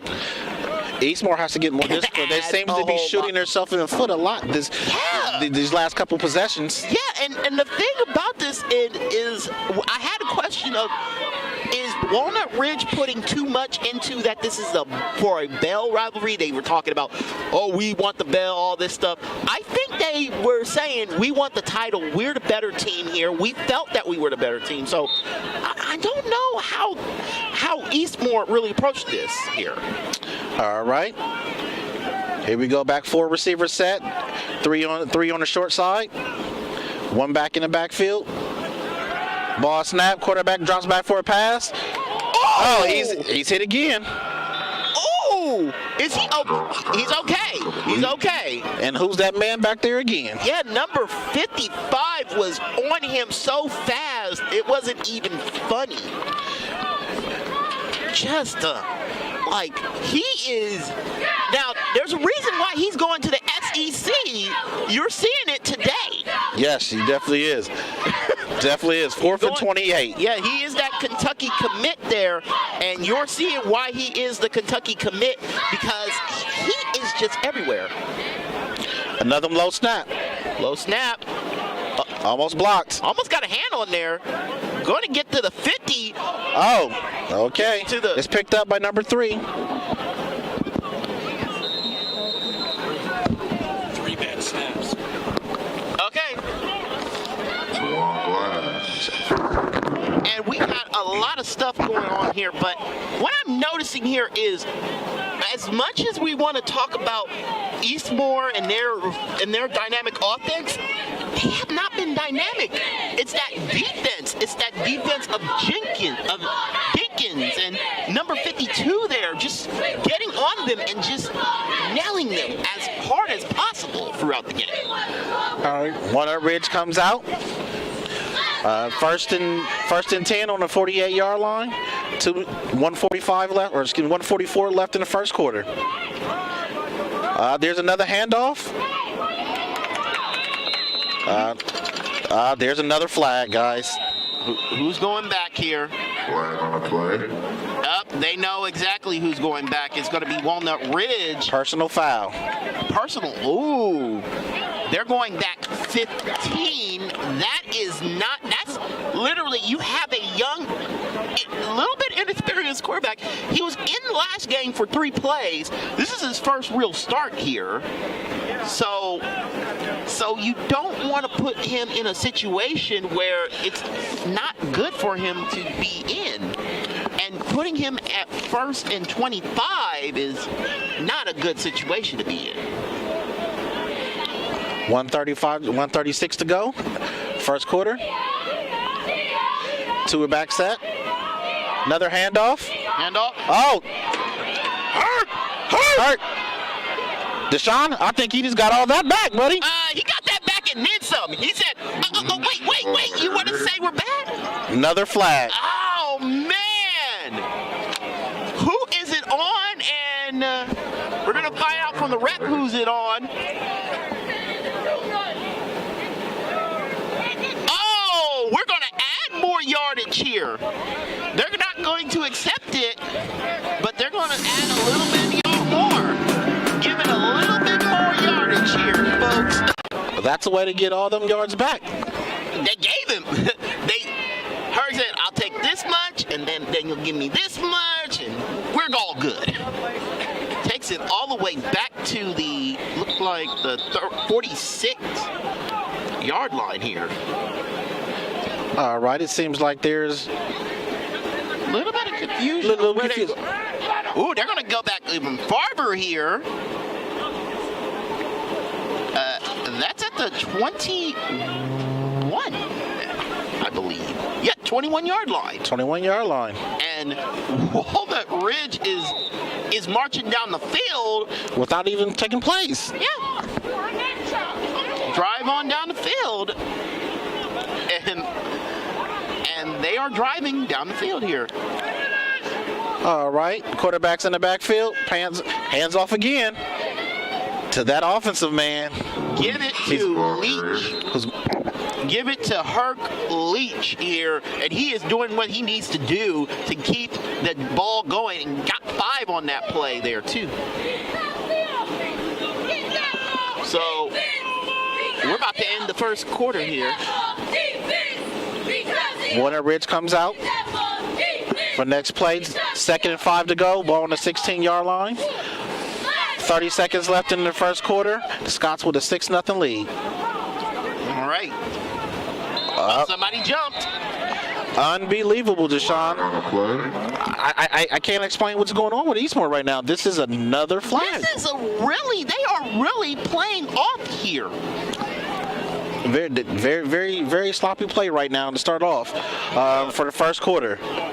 And That was a self-inflicted wound by the crew at Eastmoor. Wait. Ridge. They were drawing off sides, it seems. Yeah. Okay, so that on Walnut Ridge. That was a self-inflicted wound there. You took a 2nd and 5 and made it 2nd and 10 here, and giving Eastmoor Academy a little bit of a lifeline to do something here. Man in motion. It's a flip to number 2. Speaking of lifelines, once you get Jamarius Leach back there, Herc Leach, and he is making sure he's making a Herculean effort here. So we're at the end of the half. All right, and we're going to go ahead and we're going to kick it down to the MVP of our team. Yeah, we're going to go right to Kyra Bailey. She's standing by. She's getting ready right now as we get ready for the halftime. Here we go, Kyra. Thank you, guys. So like I said, in the first half, Coach Brian Maddox said one of the biggest keys to this game was going to be to take care of the game and contain the run, and they're doing exactly that. That's definitely working for them in this half. Back to you guys. All right, thank you. Hey, thank you, Kyra, for that update. But the thing in this first quarter that I've noticed is, as much as one of the keys was control the line, there is no doubt of who's controlling the line right now, and it's Walnut Ridge. It's like, I don't know what to say about Eastmoor's offense right now. They have been on sputter control here, and the defense really they are going to try to come out here and really show out and hopefully try to keep them in this game here and try to stop Walnut Ridge from scoring, because they've been marching. Yes, they have been marching. It's still time to clean it up, but yes, they are having some self-inflicting wounds right now on the Eastmoor side. It's just too many penalties back to back. Yeah, and that has been a story of the City League, of teams having bad penalties at bad times. If they can have those bad penalties and cut down on them, you're usually winning. But Walnut Ridge has only had 1 penalty, and that pushed them back 5. But to be honest, it's really bad penalties have been coming from Eastmoor, and Walnut Ridge has the opportunity to make it hurt at this point. Yes, it's 3rd and 6 to go. Ball on the 17-yard line. This is the start of the second quarter. The Scots lead the game 6-0. Here we go. All right, there's a snap. Right up the middle, number 2, Leach. And he is a all-district running back for a reason. He moves those sticks for them, and he is the energy for this team here. Yeah, he is the energy for this team as we're looking here. All righty. All right, Walnut Ridge is on offense. Here we go, 1st and 10. Ball on the 10-yard line.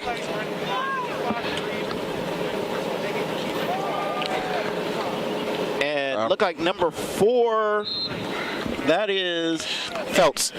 And Phelps is the everything guy. Phelps does everything right here. He is one of those guys that just makes sure that you put him in. He might be in the backfield doing one thing. He might be a quarterback. He's one of those guys that you're going to have to keep an eye on in this game of how he's going to be used, because he could be used many different ways. He could be even used as a wide receiver here. All right. 2-back set. Brown has the ball, hands off to Leach. Leach right up the middle, pumping those feet. And he pumps it too. Is he in? No. I thought it was waiting for signal. Yeah, looked in. Waiting for signal. The ref gives a signal.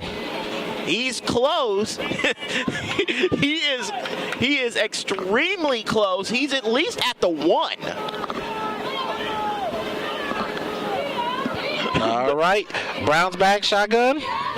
Ball snapped. Oh, that's the first time they met him. That's the first really good play I've seen from him. And Herc was a little slow, but he's back up. He's back up. Number 2, the ball carrier. All right, here we go. Here we go. 4th down. What are the Scots going to do? Yeah, and on that tackle, that was Washington Matthew there. That was Matthew Washington on that tackle there. And that was their best play that they did so far in this game.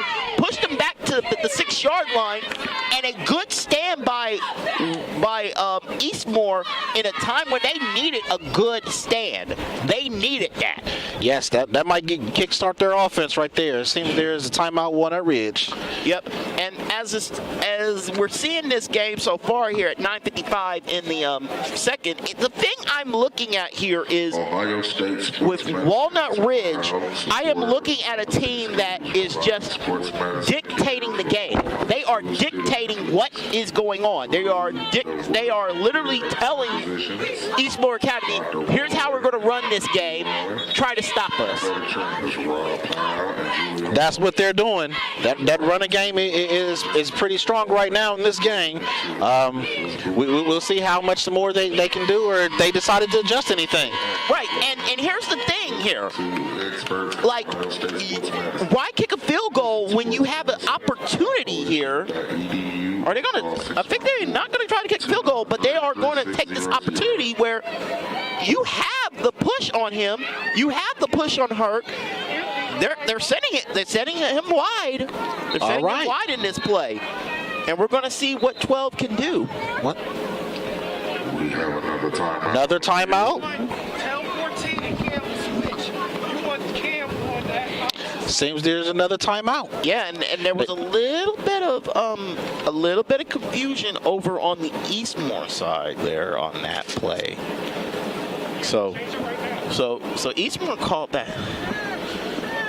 That was Walnut Ridge. Walnut Ridge called their second timeout. Yeah, Walnut Ridge called the second timeout. So they're really taking their time on this play right here. Something they need to think about. Something they might have seen. Yeah, they've seen something, so they've seen that, hey, there was a switch or something, or we want to see. This is their first ever wide out situation, so we're going to see what they can do right now. 4th and 6 on ball on the 6-yard line. 9:55 to go. Second quarter. Second quarter here. I mean, if it was me, I know I got a great running back in Hurt. I trust my offensive line to get me at least the yardage and at least the time for me to throw the ball and get back out there. So if I'm Walnut Ridge, I would. I know they want to try to pass here, but let's see what they can do. 4 receivers set. Brown is in the backfield. Man in motion. He's back for the pass. Low throw. Yeah, low throw. But here's the situation for Walnut Ridge. They're stuck at the 6-yard line. They have to drive 94 yards to get to the other side. Yeah, Eastmoor takes over, and the way the Warriors is playing right now, it's a long field, so the defense playing great for Walnut Ridge. Yeah, it's a long field here, so that's what we're looking at so far going on, and you have Demarius Jenkins, number 55, Dinkins, the 6'5", 267 player here. He's going to cause some issues. Armstrong, there you go. Forced out the pocket. Oh, that's Armstrong, the ball carrier. Forced out the pocket, but he gets a little bit of yardage, a little bit of breathing room. I think that's at this point, that's what you need. You need breathing room. Because right now your back is back at the 10-yard line. It's second and about 5. Armstrong calls the play. Team comes up to the line. Positions. Single backfield. And you got a great. They're going to try to trust the running back here. Armstrong hands off right up the middle. And he was met very quickly by their by the line of Walnut Ridge. Spider again. Spider still doing his thing here, and that's the thing. He is the energy for this team, and they have started off hot on defense with a very fast start. Can they keep that going throughout this game? That's going to be the question. Armstrong receives the play from the field, from the sideline. Another single back set. Single back. All right. Pushing. Quarterback draw. I think he got the yardage he needed. Good run. Yeah, he got the yardage and a new set and a fresh set of downs. Moving those sticks. That's something that he needs to do as he keeps moving those sticks and keep moving the ball forward here and keeping that clock going. Gives him a little bit more breathing room. A little bit more, but it's still a long drive to get to the end zone. To get to the end zone here. All right, Armstrong.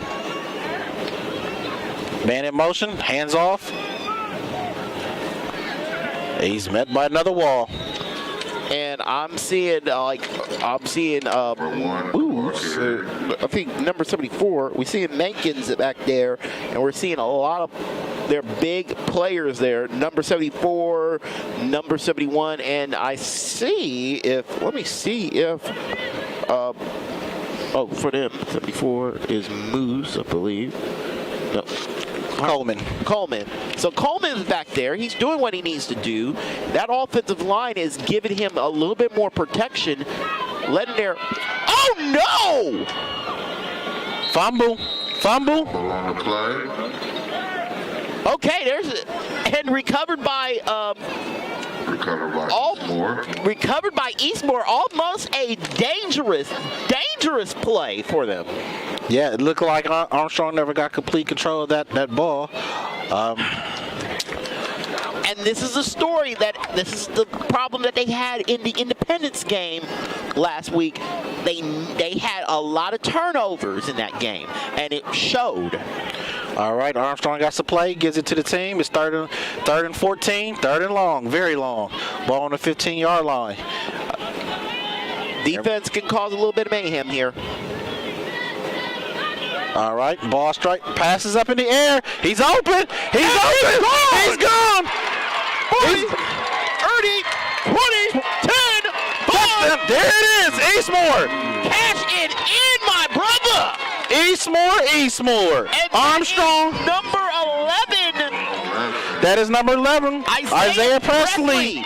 Isaiah Presley catches the bomb from Armstrong. And that's the thing about Armstrong. As much as you can try to stop him, that's the thing about him. He is such a great quarterback. He is able to turn a very deep and ugly play into something absolutely amazing right there.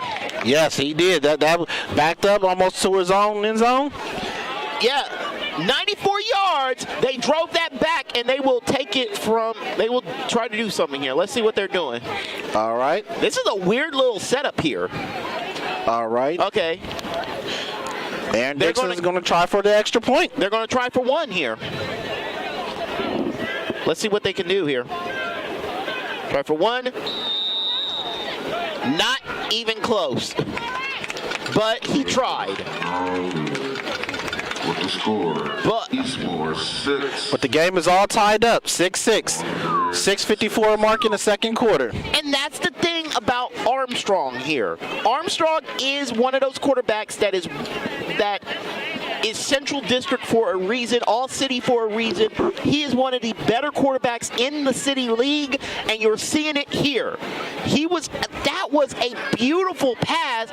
The line, literally, you had your wide receiver just so far ahead in the game, it wasn't even funny how far he was there. And that was a beautiful, beautiful pass by him. So cannot deny that was something that was deeply needed there.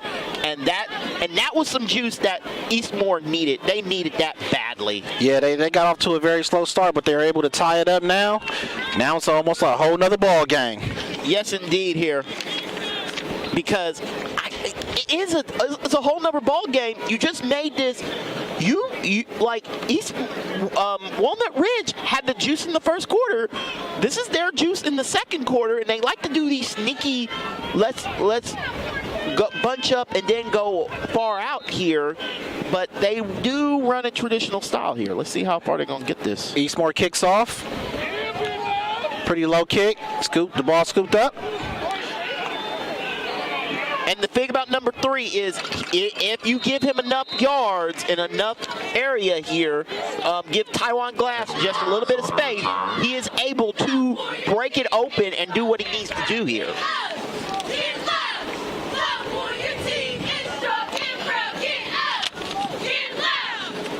And that's something that I'm looking at here. And now this is a gut check time. If you're Walnut Ridge, guess what?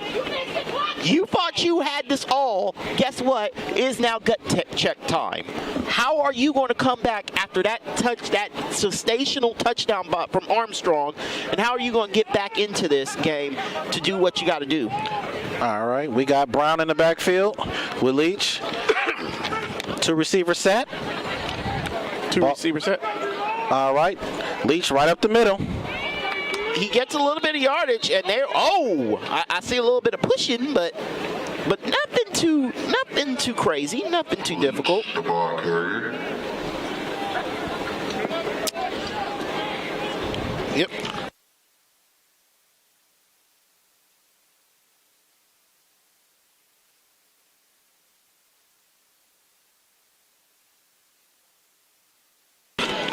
All right, as they look here, I'm very interested to see how they're going to get back to this. They got 5 yards here. I think they can get a little bit more with giving the ball to Hurk. This is how they do it. And there he goes, right up the middle, keeping Still the legs bouncing, parking. and I think he is close to the first down. He may have it. First down, sticks are moving. Yep.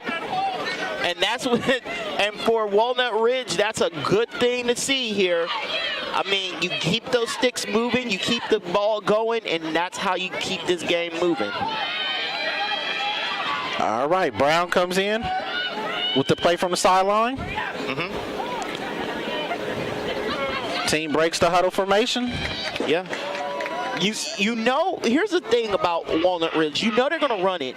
The question is how you're going to stop it, because they will kill you with the cut, like the run of just a little 5-yard here, little 10 yards here. Those add up here, and you're seeing that. Yeah, and that can do some wear and tear on the defense as well. So right now we just got to see how they adjust and see how Walnut Ridge adjusts. Yep. And how they're going to get that going is we're going to see how they keep that running and gunning. Because the thing about them is they're so strong and talented at what they do here. And I'm really interested to see how they're going to get that going.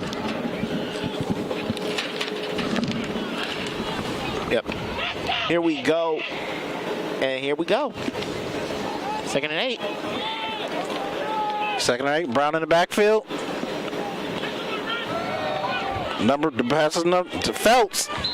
Hand off to Felts. And there's Felts. Felts is that every man on the team. He can catch it. He can run it.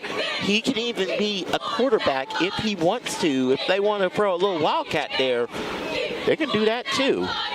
And they're giving him a lot of push here, and I'm seeing Eastmoor stiffen up a little bit, stiffen up that back a little bit. They need to. Hand off to Leach again. Nothing doing. Ooh, nothing doing there. They're going to have to punt this off. 4th and 3. Yep. 4th and 3, ball on the 47-yard line. 3:50 to go in the half. In the city championship game between Eastmoor Warriors and the Walnut Ridge Scots. Yep. Here we go. Oh, they're going to go for it here. Oh, they're going for it. Nope. Are they? Brown's back. Hands off to Leach.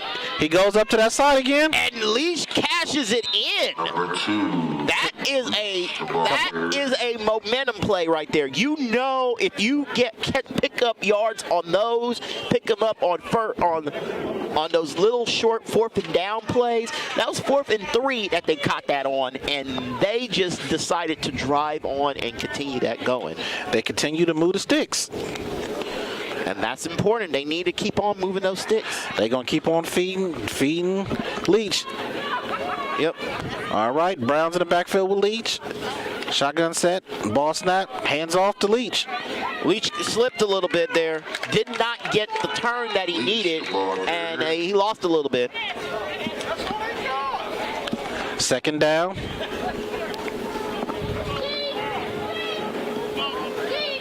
Looked like he lost about 2 on that play.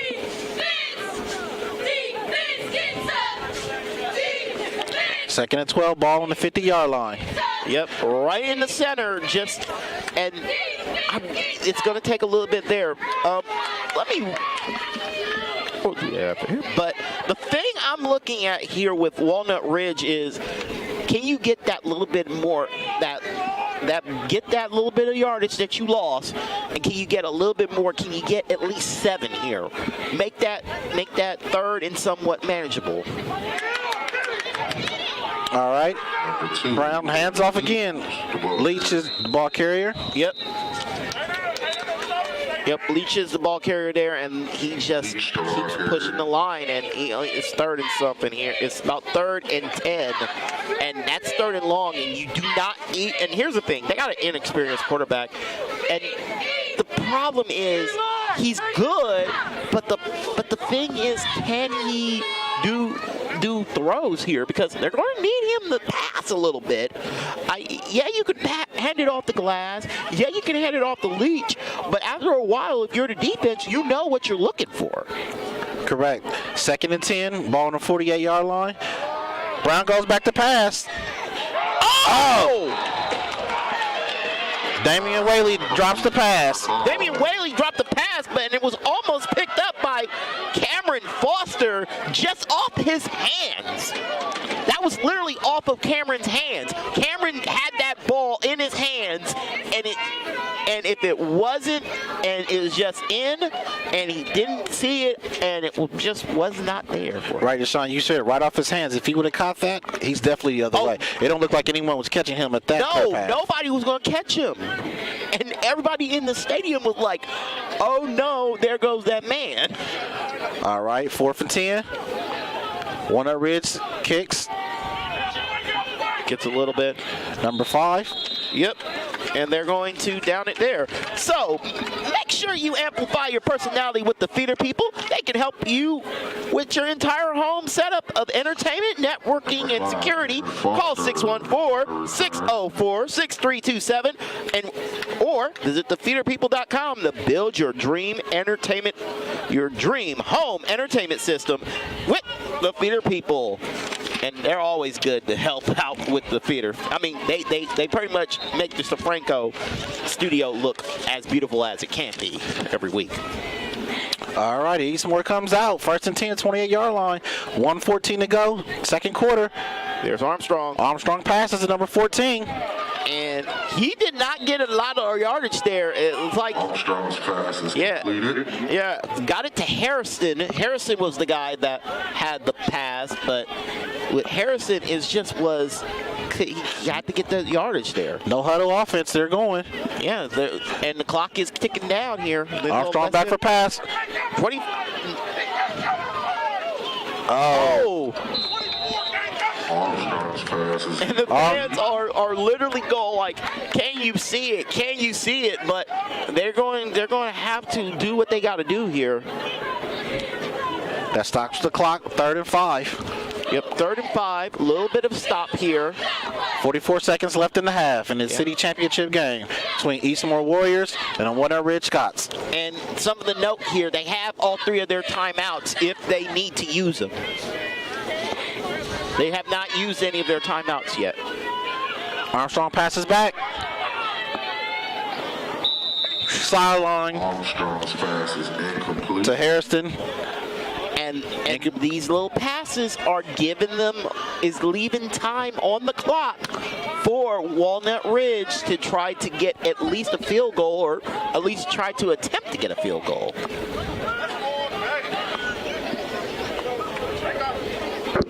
So I'm going to see what they can do here, because they are getting the time. They are doing what they need to do. All right, number 83 is back for Eastmoor. Dickerson, he's going to punt off. 4th and 5. 40 seconds to go. 6-6 all. First half. Ooh, Dickerson gets a kicks almost off. got a block. Going to down it and it takes a nice little roll. Warriors will down the ball. Goes down to the 39-yard line. That was a good roll for Eastmoor there, because Eastmoor had the kick, but it just was interesting to see here. Sorry about that. That's the thing. They had the kick. They had the roll. Let's see what they can do here. All right, let's see what the Scots try to do. Will they try to go ahead and score, or are they just going to let time come out and just pick it up in the second half? Yeah, they got 30 seconds to play with here, but they do have that timeout as well. Ball on the 39-yard line, 1st and 10 to go. 30 seconds left, 6-all tie. First half of the City League Championship game. Yeah. Yep, man. They're just saying, we're going to take this to the half, man. And that's how it's going to end. That's how this half is going to end here. They're going to... The ref seems a little disoriented with what's going on. Yeah, even the ref is talking like, okay, what are you doing?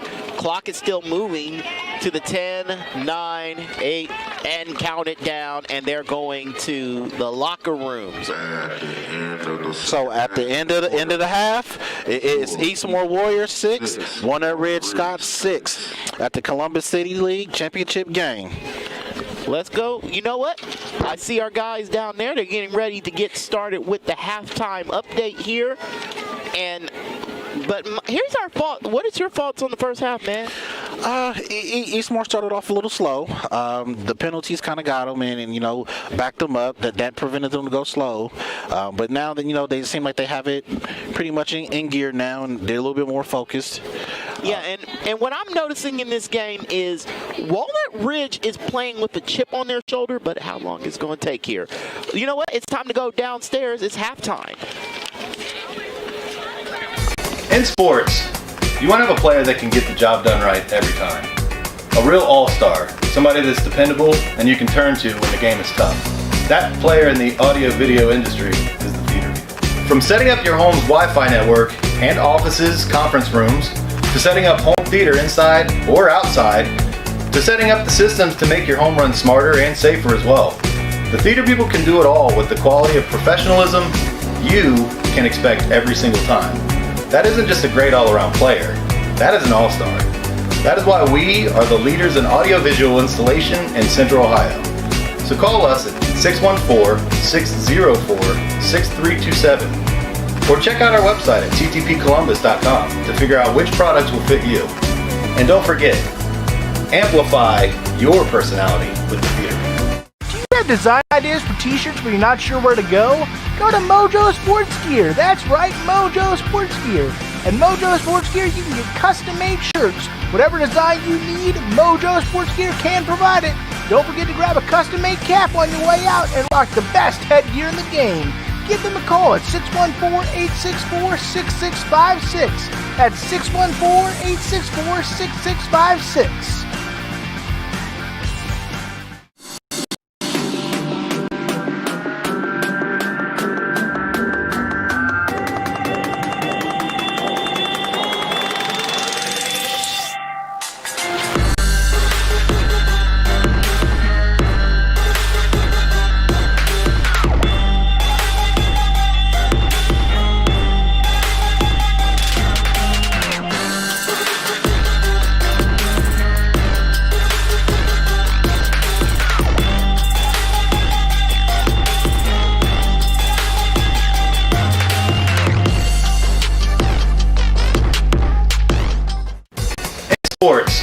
You want to have a player that can get the job done right every time. A real all-star, somebody that's dependable and you can turn to when the game is tough. That player in the audio-video industry is the theater people. From setting up your home's Wi-Fi network and offices, conference rooms, to setting up home theater inside or outside, to setting up the systems to make your home run smarter and safer as well. The theater people can do it all with the quality of professionalism you can expect every single time. That isn't just a great all-around player, that is an all-star. That is why we are the leaders in audiovisual installation in Central Ohio. So call us at 614-604-6327 or check out our website at ttpcolumbus.com to figure out which products will fit you. And don't forget, amplify your personality with the theater. Got ideas for t-shirts but you're not sure where to go? Go to Mojo Sports Gear. That's right, Mojo Sports Gear. At Mojo Sports Gear, you can get custom-made shirts. Whatever design you need, Mojo Sports Gear can provide it. Don't forget to grab a custom-made cap on your way out and rock the best headgear in the game. Give them a call at 614-864-6656. That's 614-864-6656.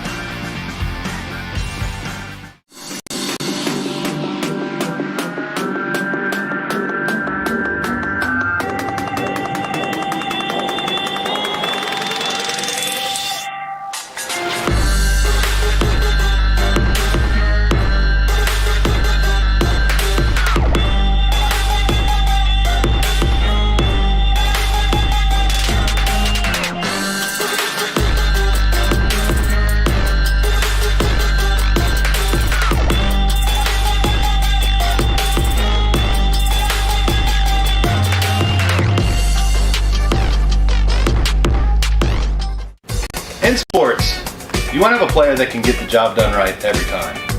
A real all-star, somebody that's dependable and you can turn to when the game is tough. That player in the audio-video industry is the theater people. From setting up your home's Wi-Fi network and offices, conference rooms, to setting up home theater inside or outside, to setting up the systems to make your home run smarter and safer as well. The theater people can do it all with the quality of professionalism you can expect every single time. That isn't just a great all-around player, that is an all-star. That is why we are the leaders in audiovisual installation in Central Ohio. So call us at 614-604-6327 or check out our website at ttpcolumbus.com to figure out which products will fit you. And don't forget, amplify your personality with the theater. Do you have design ideas for t-shirts but you're not sure where to go? Go to Mojo Sports Gear. That's right, Mojo Sports Gear. At Mojo Sports Gear, you can get custom-made shirts. Whatever design you need, Mojo Sports Gear can provide it. Don't forget to grab a custom-made cap on your way out and rock the best headgear in the game. Give them a call at 614-864-6656. That's 614-864-6656.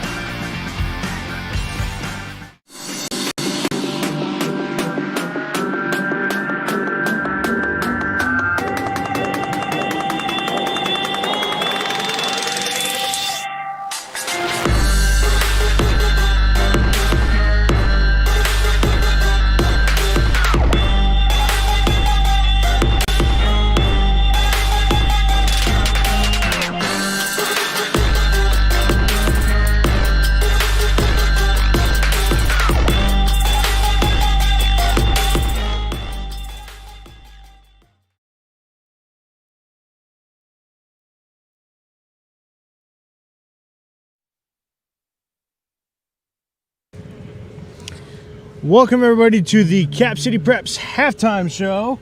It has been a pretty exciting game. It's kind of cold, got a little bit more cold, but one thing that's not gotten cold is this game. Oh, definitely. It's been very exciting. It's a 6-6 game as it stands right now. And I gotta be honest, after the first touchdown by Walnut Ridge, it was looking like it wasn't even gonna be close. They looked like they were coming out to a really strong lead, had that goal line stand at the start of the second quarter. I mean, Walnut Ridge looked like they were ready to roll.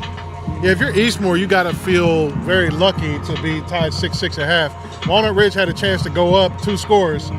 Eastmoor's defense held, and then they were able to complete that long pass for a touchdown. That was Ahmad Armstrong to Tremont Harrison. So if you're Eastmoor, you got to feel good about the position you're in. Walnut Ridge, you got to be kind of kicking yourself in the butt a little bit, but it's still 6-6. And they're right where they want to be, both teams. You know, it's reset, second half to see who's going to win it all. Yeah, I think if you're Eastmoor's defense, you're definitely feeling nice and high right now because they made some pretty good stands. They were put in a very uncomfortable situation for the first touchdown, but they stood tall on the second attempt. They're doing their job. Now they just need their offense to do their job. For sure. That one touchdown that they gave up, too, came off that special teams blunder. You got to kind of avoid those. But seems like Eastmoor bounced back, and now we, like I said, we got an even game, so let's see what happens. I'm sure we'll see a lot more. What are you liking so far that you're seeing out of both teams? I like the way that Walnut Ridge came out aggressively on defense. Looks like they're playing around with their outside backers, sometimes keeping him in coverage and sending him off the edge. Yeah. So early on, they were able to really stifle Eastmoor's defense. Eastmoor wasn't really able to establish the run very well.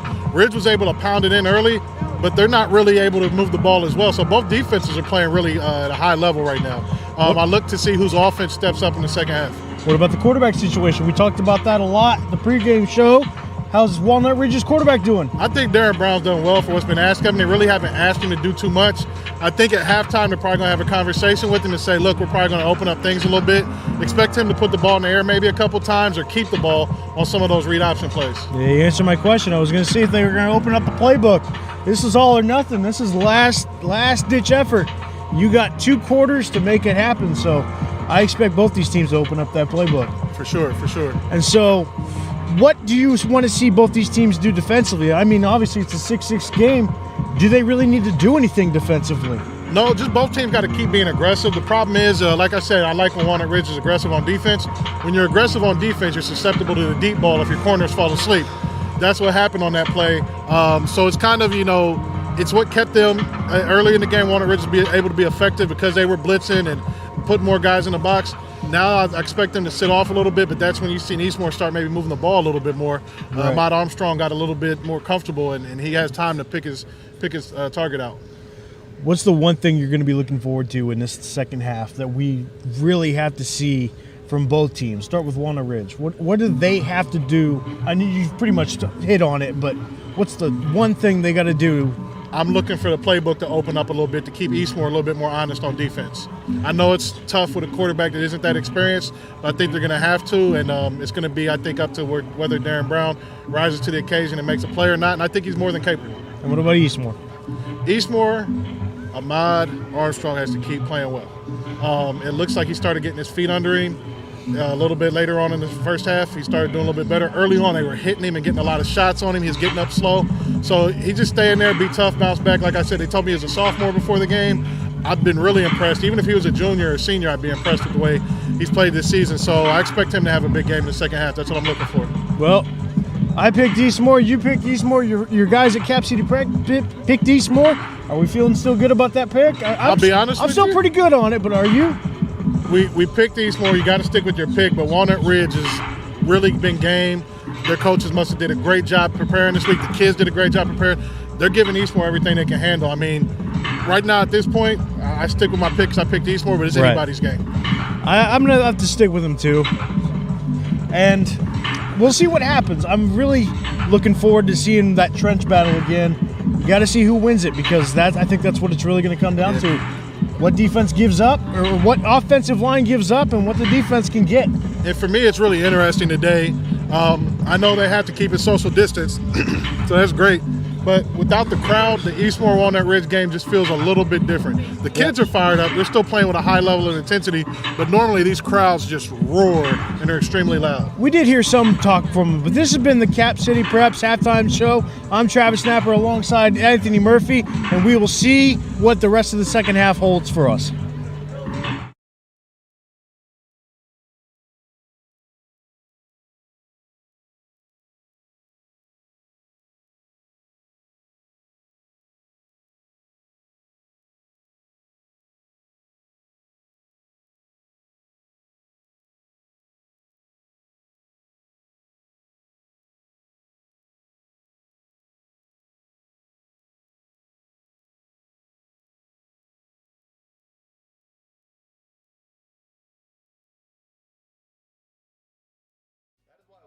are the leaders in audiovisual installation in Central Ohio. So call us at 614-604-6327 or check out our website at ttpcolumbus.com. In sports, you want to have a player that can get the job done right every time. A real all-star, somebody. Do you have design ideas for t-shirts but you're not sure where to go? Go to Mojo Sports Gear. That's right, Mojo Sports Gear. At Mojo Sports Gear, you can get custom-made shirts. Whatever design you need, Mojo Sports Gear can provide it. Don't forget to grab a custom-made cap on your way out and rock the best headgear in the game. Give them a call at 614-864-6656. That's 614-864-6656.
Chip game between Eastmoor Warriors and the Walnut Ridge Scots. I am your host, play-by-play Will Canty, along with Deshaun Isaac. And right now it's time to go down to the field with Miss Kyra Bailey. Kyra. I talked to Walnut Ridge's head coach at the half. And one thing that he did tell me was the defense is very solid. Now, they did make a couple adjustments at the half, so we're definitely going to need to see what those are like coming back into the game. As for Eastmoor, they changed up their run game a little bit and threw the ball, and that worked very well for them. So it's going to be interesting to see if they keep that up in this half. Back to you guys. Thank you, Kyra. Yes, thank you, Kyra. Deshaun, one half to decide it all. Yeah, that's how it goes. And something I did notice here, and I've been wanting to say this, we were talking about it over the halftime, the flatness of Eastmoor in this game. Their offensive line, you have a guy in Slappy right now that should be protecting his guy a little bit more. Now, he started protecting him a little bit more here. But I want to see Hodges step up. I want to see Slappy step up here. I want to see those offensive line guys step up hard because they need them. They need them badly because Dinkins and the defense of Walnut Ridge have been solid all game long, and it really shows how far we're in this game. Yes. I agree with you on that. Spotters is definitely he been in the backfield a lot. He made a lot of plays. He's clogging up that lane. But this is the time I think Eastmoor need to open it up a little bit. Like you said, you had passing with the success. We know they have run game. We know that. So now it's time to start getting a little bit more balance going out and see how the second half entails. And something to point out here, they started, Eastmoor started with the ball, so that means I think Walnut Ridge gets it this go around. Let's see what's going on here. I think they're just getting the business of what's going on out there. The rivalry, the second matchup. Yeah, and it's been good. It's been good. It's been low scoring, but they're keeping Eastmoor off their pace of usually scoring like 35 points a game here so far, and that defense for Walnut Ridge is showing out and showing up in big ways. All right, it seems like the teams are taking the field now. We're just minutes away from the second half kickoff. All right, it is now time for the second half. With the score, Eastmoor 6,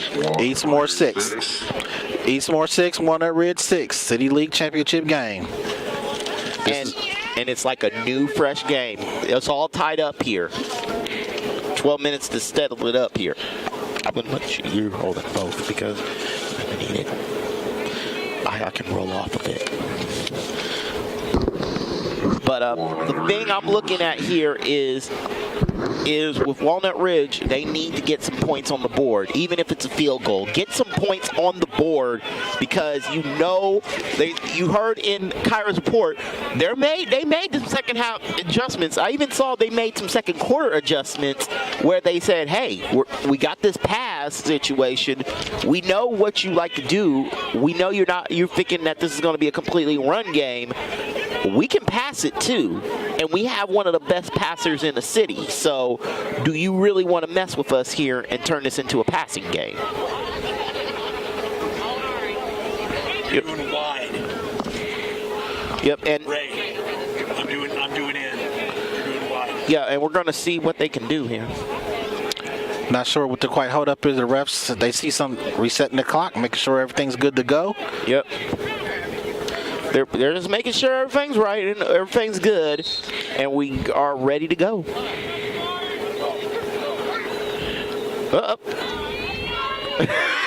Don't kick it too soon, buddies. Like don't kick that off the field and draw another flag, an unneeded flag. All right, kickoff's underway. Bounce on the ground. Ball's picked up at the 20. And that was a pretty decent run there. I mean, the ball bounced a little bit on the ground, and it just gave it a little bit of time there. But it's now time to see, can you get this quarterback going here, because you got a young. The things you're having here today at the City League Championship, you got to see that that if they can get that passing game going for Walnut Ridge, because they're going to need it in this second half. Number 2 is back as quarterback today for the opening drive of the second half. There's a handoff. Fumble! Fumble on the play. No. Shot looked like he might have been down. No, he was down. He was down. He was down. I don't even know why they were saying that was a fumble, because he was all the way down on the ground before when the ball came out. Refs agree with you, Deshaun. The refs agree with you. Yeah. It's good that me and the refs agree with each other, because if we agree with each other, there ain't gonna be no problems.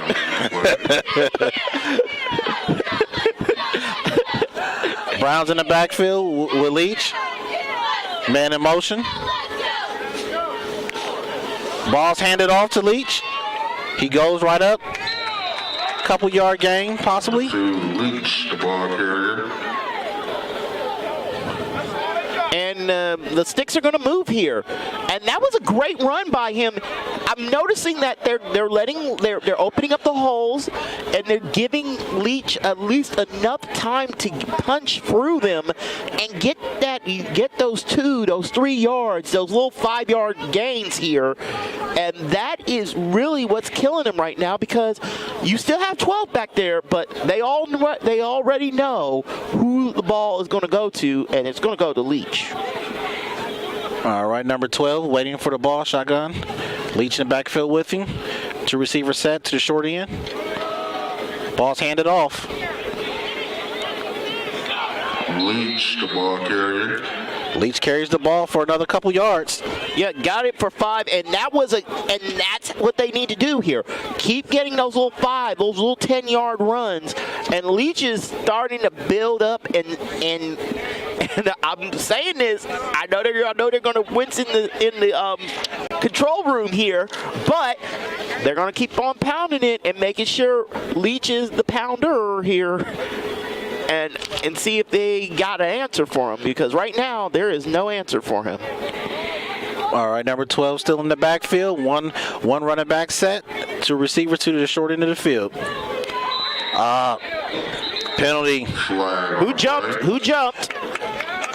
It looked like Adams, number 24. Yep. And look who just jumped in the game. Slappy's in the game. And we get in that little matchup of 55 versus 78 in this round about here. So we're gonna get that little matchup of 55 versus 78, and this time there Slappy's on defense, and you got your offensive line guy, but he's on the. So Slappy's on the end here, and you have your number 55 more in the center here. So we're going to see what he can do. All right, number 12's back. Quick play action pass. And nothing doing there on a 3rd and 9, and they are testing him. They're not running. They're not doing the put 8 in the box situation, but they are testing him to see if he can get those passes off and get them off at the time and keep on getting them off. All right, we have third and long, 9:20 to go. Second half of the City League Championship game, 6-6 all tie. Yep. Walnut Ridge is on offense right now. Okay. Team breaks the huddle. Number 12's in the backfield with number 2, Leach. Look like one receiver set. See what they call. Number 12 dropped back the pass over the middle. It's intercepted. And that is a monster pick, and they needed that as bad as possible. That was number Harrison. 14, Harrison, with that pick, and that was a monster play by them with that pick. Harrison right on the ball, and they tested him, and they wanted to see if he was able to do something there. Well, they did something with that. So that was a major interception, and that's going to play a role in what's going to happen next in this game. Yeah, first turnover of the game, second half. First and 10 ball on the 35-yard line, 9:16 to go. Eastmoor's first possession of the second half. Yeah, indeed. Here we go. We got number two Armstrong in the backfield, along with Christopher Mason. He passes back. He throws the ball. Incomplete pass, short of number 1 Sally. Yeah, nobody near him. Just he threw that very short, and that's been something I'm noticing today. He's been throwing a lot of these passes short. He hasn't been throwing anything long. And player down on field. Injury timeout right now. Eastmoor player down. I'm going to try to get the number for you here, man. That is. We don't got a good clear look at the number. Yeah, not a good clear look at the number, but we will definitely get you that. Yep.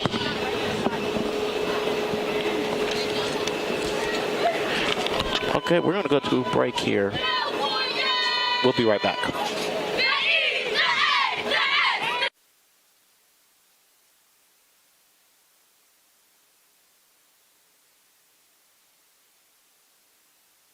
.22.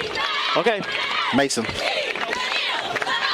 All right. It seems like the player's okay. It's Mason. He's getting up. He's walking off. That's a good sign. Yeah, he's getting up. He's walking off. Good sign. He just got a little stung, but he's okay. He got hit. Well, I don't really want to say that line. Possibly knocked out, but once again he was able to get up, limp off to the side of the field. He's gonna go ahead and stretch it out. Yeah, he's running right now and making sure that it was just probably a little bit of a cramp. I mean, second 10 to go, 35-yard line, 9:11 to go. Here's another flag. And this is the story of the game so far. Flags aplenty, and this time the flag is for Walnut Ridge. No, Will's the director right now, so he would have to stop what he's doing and go over there. So I'm just right now that is a big opportunity there. Big opportunity. He's working only on cameras. We don't go to commercials. All right, here. Eastmoor comes on out. 2nd and 5. 4 receiver set. Number 1 man in motion. Armstrong takes the snap. Ooh, and brought down by number 51 on that. We're going to go to Kyra. Kyra got something for us right now. Okay, so the injured player that came out, it looked like he was sprinting on the sidelines, as time went on. It looks like he'll be able to go back into the game. I think that's very important for Eastmoor because they can't lose any key players in this game. Back to you guys.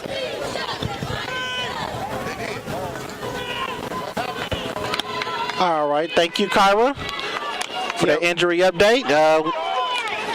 3rd and 5. Yeah, we're seeing 22 up there just standing, and here they. Quarterback drop back to pass. He got a receiver. Unfortunately, it was on the. It wasn't the receiver that was in the field of play. It was number 3, and that was Compton, who's going to be heading in right now for this punt. All right, we going on 4th and 5, ball on the 40. Eastmoor's punting back to Walnut Ridge for second possession of the second half of the City League Championship game.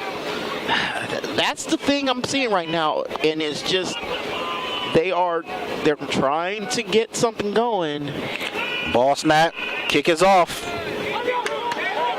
Kick is off.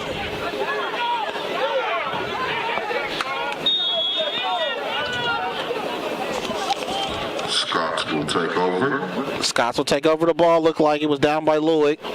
Yeah, they were trying to say that he touched the ball, but I don't. But even from this point of view and this vantage point, I don't think he. I think even the refs agree here. He did not touch that ball. So we get to see what's going on here, and you got, and coming back out is Spider Dinkins, and Spider Dinkins, you saw him on defense causing a little bit of havoc, and they're trying to hold him back from really causing some havoc. But with them on the 17, you're going to need to get Leach running and maybe get a pass completed, because you need something to get a little bit of confidence in him, in the quarterback. Timeout. Timeout, Walnut Ridge. Yeah. Let's see who get the. Yep, that is Walnut Ridge. And the thing, as I was talking about here, you've got to have a little bit of confidence in the quarterback, because here's the thing: he just threw his first real pass today. And the thing is, you have to let him get another pass. Get a little something in there where he's going to be able to get at least a pass or something downfield possible for him to get something going, because that's going to be something he needs to get going here. Walnut Ridge breaks the huddle. They come back out on the field. Eastmoor follows. We're getting ready to go for the next play for Walnut Ridge. 1st and 10, ball on the 17-yard line. 8:07 left in the third quarter, City Championship League game. Number 12 and number 2 is in the backfield. Number 12 hands the ball off to number 2. Leach, the ball carrier. Drives it ahead. And he got a good run here on that play, and that's the thing about him. Leach is someone that can get those big yard runs and do what he needs to do to get the big plays going. So he has the possibility to break a big run. We saw him do it earlier in the game. Can he do it right now when his team needs him the most right now? All right, 2nd and 3. Quarterback draw. Quarterback keeping. They had that sniffed out completely. That was an attempt to try to get him going, but. Quick heads up, guys. Stop saying the numbers for Rich. Number 12 is Darren Brown. Number 2 is. Say that. Yeah, it's just we're seeing what he's doing, but Brown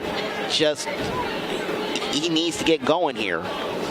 Let's see if he can get something going. Well, give it to Hurt, and Hurt gets a little. Does Brown a hands off to Leach? Number 2 runs right up the middle. Yep, and And I'm noticing here that they're trying to get Brown get into this game and trying to do something here. I'm just not seeing him get comfortable here. He doesn't feel comfortable being a quarterback here. So you've seen him handing the ball off to Leach a lot in this game. You have to get him comfortable into being a quarterback here. 4 from 4. Scott's is let's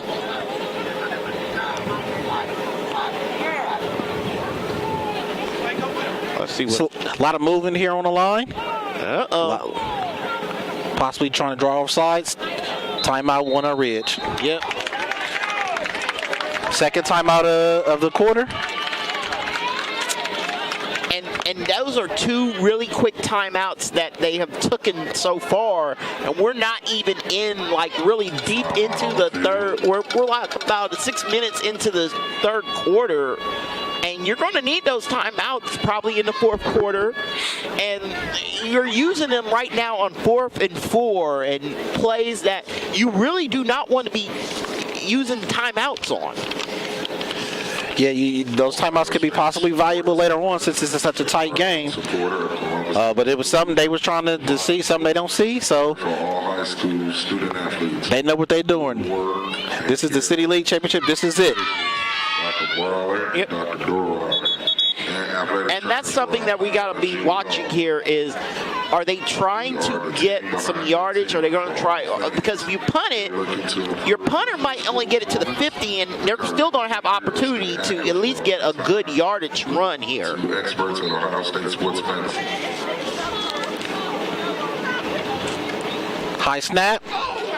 He got a hand on it. Ball was almost blocked. It was. And that is really good position for Eastmoor there.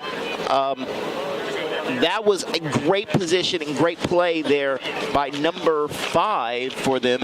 That was Foster, good catch. That was Foster, Cameron Foster, who downed that right then and there. And they're going to start right at their 45. And you got a quarterback that can throw it around there with Armstrong. He's not afraid to sling it, so we're going to see what he can do. All right. 1st and 10. Ball on the 45-yard line. Short field for the Eastmoor Warriors to start with. Flags on the play. Another flag. Could this field get shorter or longer? It's the question. The answer? That will be shorter.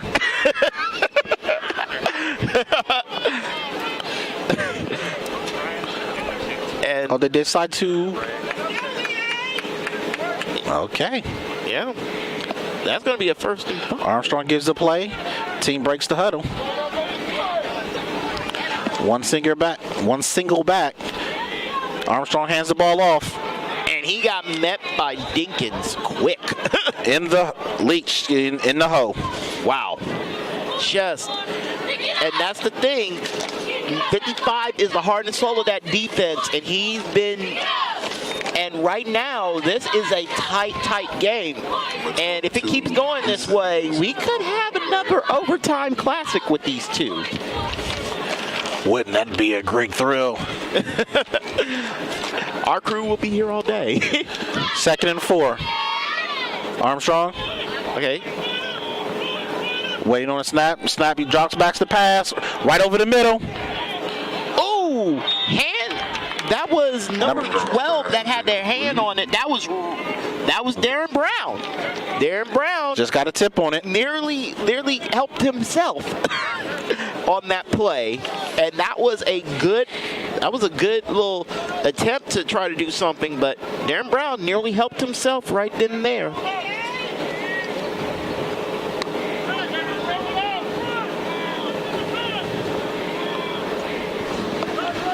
Third and 4. Ball on the 39-yard line. Man in motion. Armstrong hands off to number 21, Hampton. And that was sniffed out by number 2. That was sniffed out by Javarius Leach. He knew exactly what that was coming because he go like, I I know exactly what's coming because I ran that so many times today. Like, oh, run? I know exactly what you're doing today.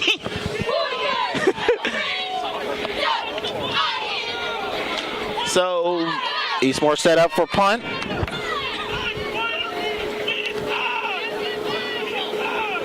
And kicker's waiting on the snap. Walnut Ridge been able to get a little bit of push in here, so I'm really interested to see what they can do. Punts off. Nice punt. Right at the 10, and for the Scots, even though it's right at the 10-yard line, it might as well be longer because they haven't been able to get their offense going in the game today. They've been able to get Leach going, they've been able to get Herc Leach going, but they have not been able to get Darren Brown going and passing. So it's going to be very interesting to see how they're going to get him going. Backed up, 1st and 10. Ball on the 10-yard line. 4:11 to go in the third quarter.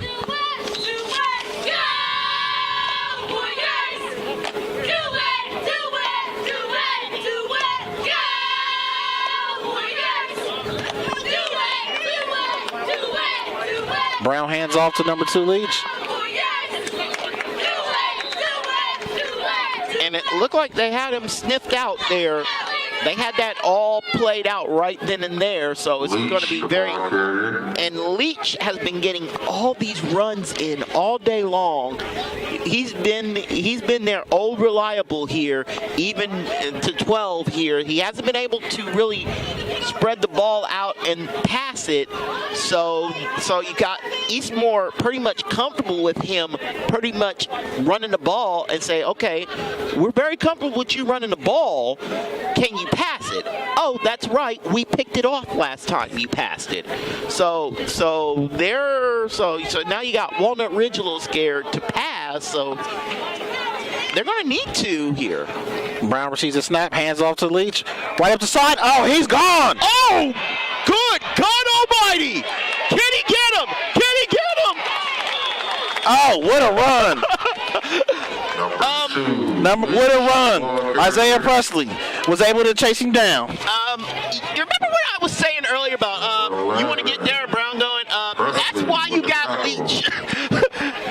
Why go back to what's not working? You got Leach.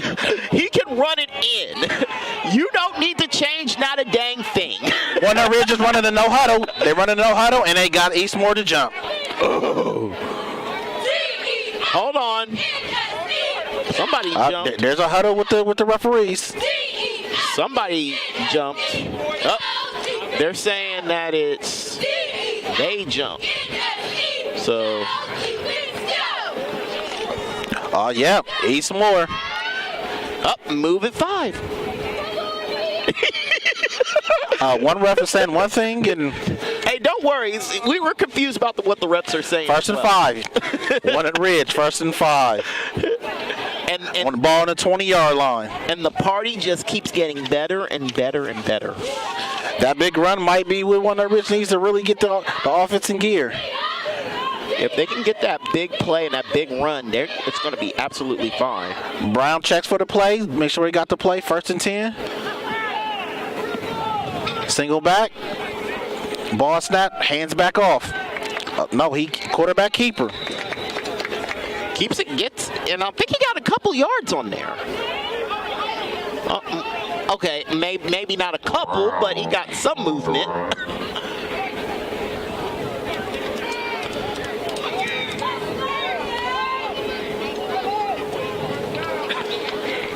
Let's see what he... 2nd and 5. Brown receives the snap. There's another handoff. It is so tough to bring him down. Yeah. Leach right up the middle. Yeah, and I was hearing the coach saying, dominate, dominate, dominate. I think Leach in his mind said, what do you think I've been doing all game long? I've been dominated. He's definitely, it seems like he's picking up more energy as he's going, as the game's going on. Yeah. So they 3rd and 1 at the 16-yard line. talk about last week here, remember they were down 6-0 against Marion Franklin. Around this time, they started scoring points. Hand off to Leach. Looked like Eastmoor was ready for that. Fourth and tackled by the entire defense. Man, sometimes you get these little treats here at the game. It literally the announcer just said, tackled by the entire defense. And that literally was the case here. The entire defense. All 11 of those winged helmets came at him and just came hard and fast. 4th and 1. Look like the Scots are going to go for it. 43 seconds left in the third quarter. Ball on the 16-yard line. The ball is snapped. Oh! What a good jump! What a good jump! Was a monster play, and they needed that. Brandon Lovelace, he came in and he shot in the backfield. Deshaun? Ain't no love in the city, and boy, Lovelace may have given some big love to Eastmoor Academy because they needed a spark after that Leach play. Hold up, okay, but man, they needed that. They needed that so badly. And you got Armstrong who can throw a pass here, but you literally needed that. Wow. just Johnny on the spot right there. All right, here we go. First play after the turnover on downs. Ball handed off to number 22. Oh. Mason. Fumble! Fumble! Who got it? Who got it? Who got it? I see Walnut Ridge celebrating. Hold on, there's a flag. A penalty and a fumble on the play. What's going to happen here? Looks like that was Reggie Johnson that possibly had the fumble, recovered the fumble as it flipped up in the air.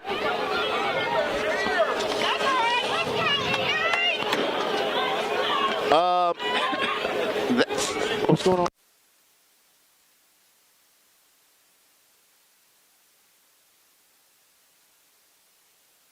Walnut Ridge got the ball. Walnut Ridge, yes. It was a penalty on the play. Unfortunately, it was Eastmoor. Fortunately, it was Eastmoor. That has got the crowd fired up.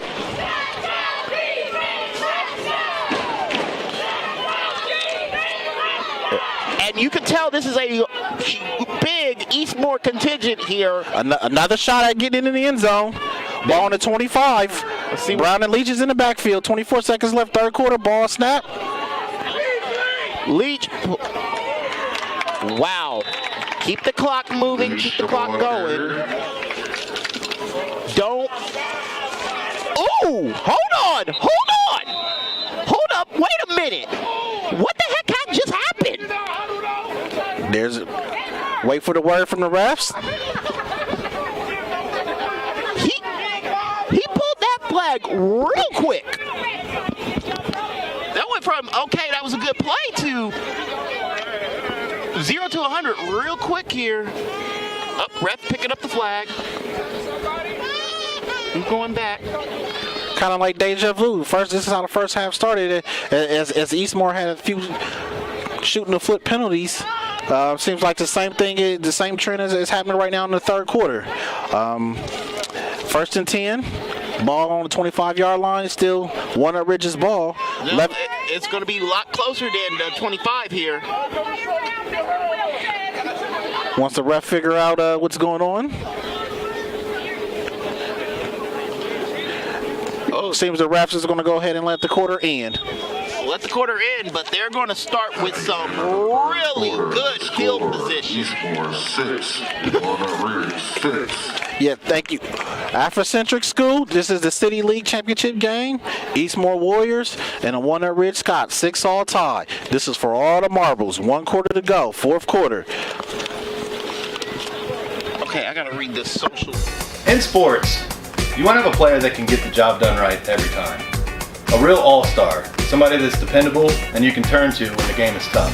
That player in the audio-video industry is the theater people. From setting up your home's Wi-Fi network and offices, conference rooms, to setting up home theater inside or outside, to setting up the systems to make your home run smarter and safer as well. The theater people can do it all with the quality of professionalism you can expect every single time. That isn't just a great all-around player, that is an all-star. That is why we are the leaders in audiovisual installation in Central Ohio.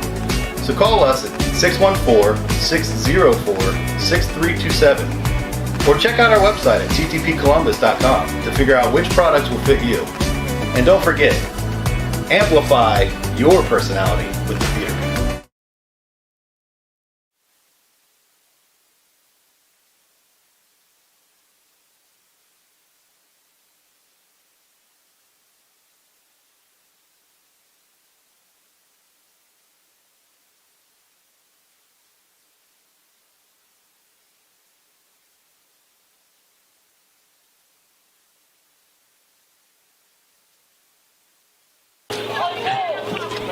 Okay, I'll do the fourth go. Okay, be sure to stay tuned after today's contest for the Mojo Sports Gear Performance of the Week. For all your custom apparel needs, give Mojo Sports Gear a call at 614-864-6656 or visit the website at mojosportsgear.com. Our first play of the fourth quarter. It was a handoff to number 4, Antonio Phelps. And I'm noticing here the momentum is coming back to Walnut Ridge here, and we've just been noticing that they have been pushing the scenario here all game long, and it's so interesting how they've been pushing it. Yes, what we're doing right here, the huddle was breaking. This is the perfect balance that they need. Can this be where Walnut Ridge finally takes control of the game? Number 12 is in the backfield. Brown is in the backfield with Phelps. Hand off to Phelps.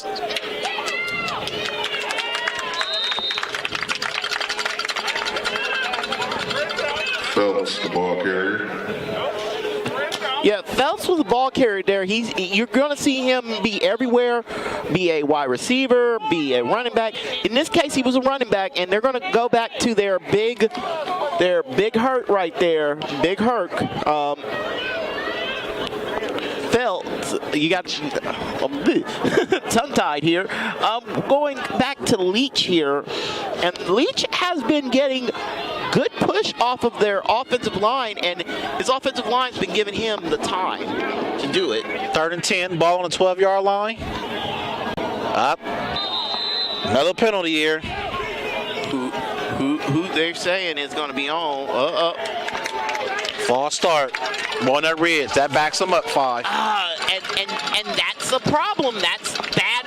That is literally the worst flag at the worst time, because now you got your inexperienced quarterback trying to move and get 15 yards instead of just 2, because it went from a very good scenario to now a scenario you did not want your quarterback to be in. Wait, another flag?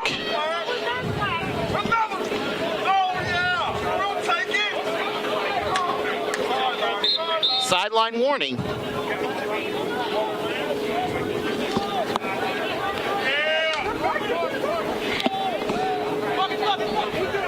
All right, we ready for the play. Brown is back. 3rd and long. Ball on the 17-yard line. And we have another flag, ladies and gentlemen. Deshaun, I'm not understanding. Party too much. I don't like the flag parties. I don't like these flag parties. It didn't. And I don't think either coach likes the flags parties as well. So 3rd and 15 just now became 3rd and 20. So it's 3rd and really long. Oh, this is not what you wanted here. You now have them at the 20. You're now at the 22, having to get to the 2 here. Brown receives the ball. He drops back the pass, across the middle. Incomplete pass.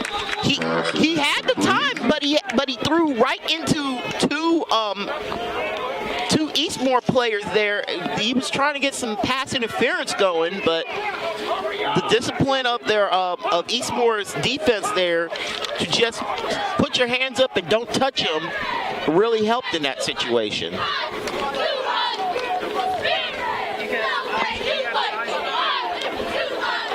9:33 to go, fourth quarter. 6 all tied. Ball on the 21-yard line. Brown is in the backfield. He drops back to pass. There's another flag as he throws. Another flag in the end zone. Oh boy! Oh boy! This is about to get very interesting. Could these be offsetting penalties? I think these are offsetting penalties. Waiting on word from the refs. This has definitely been a penalty field game, Deshaun. And our thing was play clean. Let's see. Ooh. So fourth down here. Let's see what they're going to say here. Fourth down, and it's still going to be long. Whoa. Nope. Hold on. Ball goes the other way. Oh boy, ball changes possession, and Eastmoor going to get a chance here.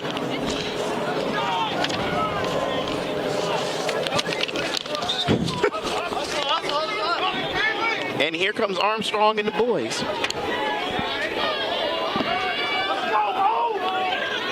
Armstrong wants to go back. Hands off.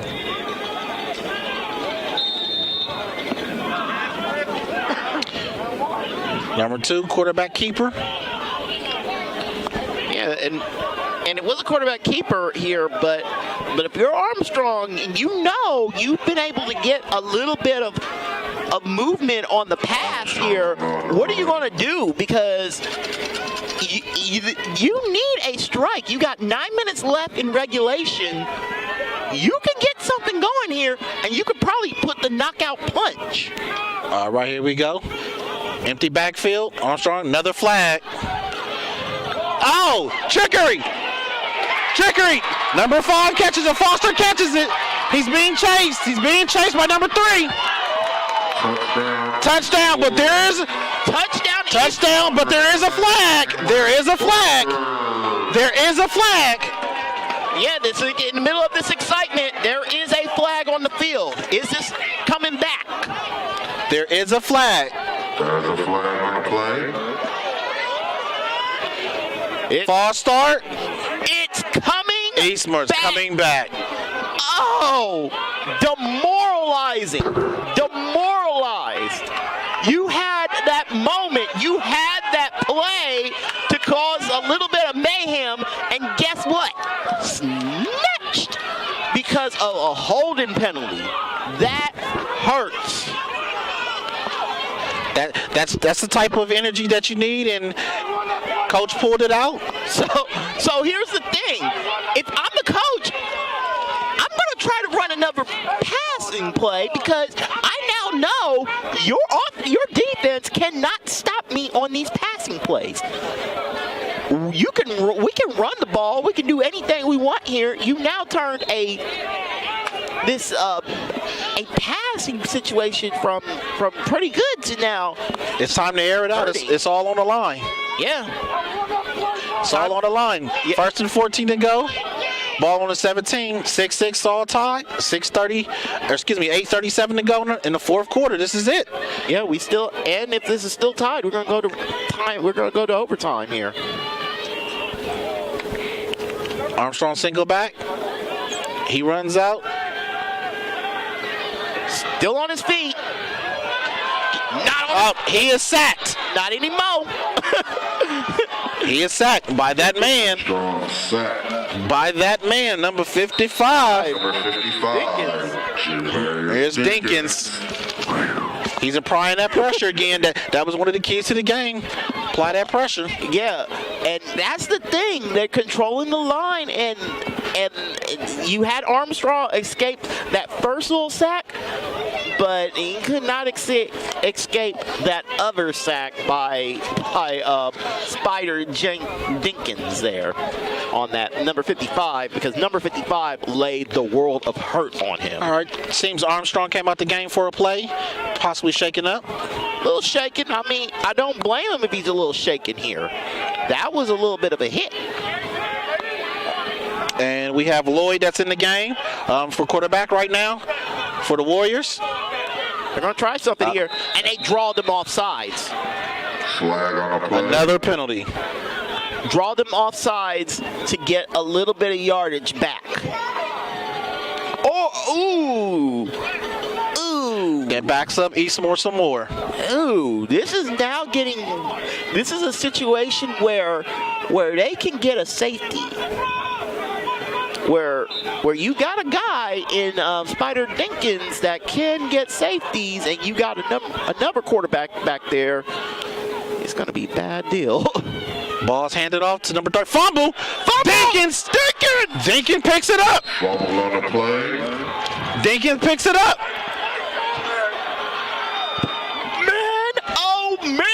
Dinkins picks it up and recovers about the 3-yard line. Number 55. No, that's a little closer than the 3-yard line. Yeah.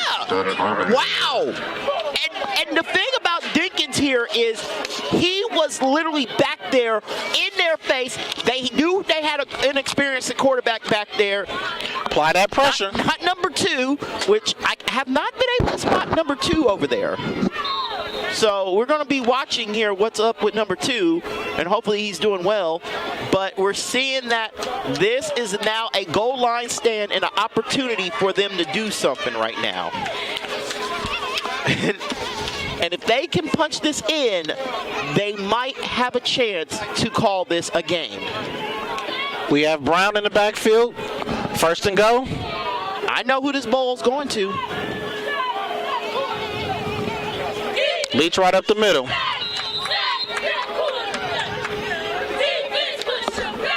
workhorse Leach on the carry. Give it to Leach. Give it to him, and he feed him. Feed him more. Feed Herc the ball today. Yes, he has definitely been the workhorse today for the Walnut Ridge on that ground game. I mean, that's what you need. You need him to be that player that's just going to keep grinding the ball, making sure that you get a little bit of yardage here, a little bit of yardage there, and this is where you really need him to come through here on these 2nd and goal situations, 3rd and goal, 4th and goal, these goal line situations. You need him there to be your guy. Waiting for an indication for touchdown. I see it. Wait. Ref here. Waiting for the Look at the corner, ref. Goal line ref had his arms up.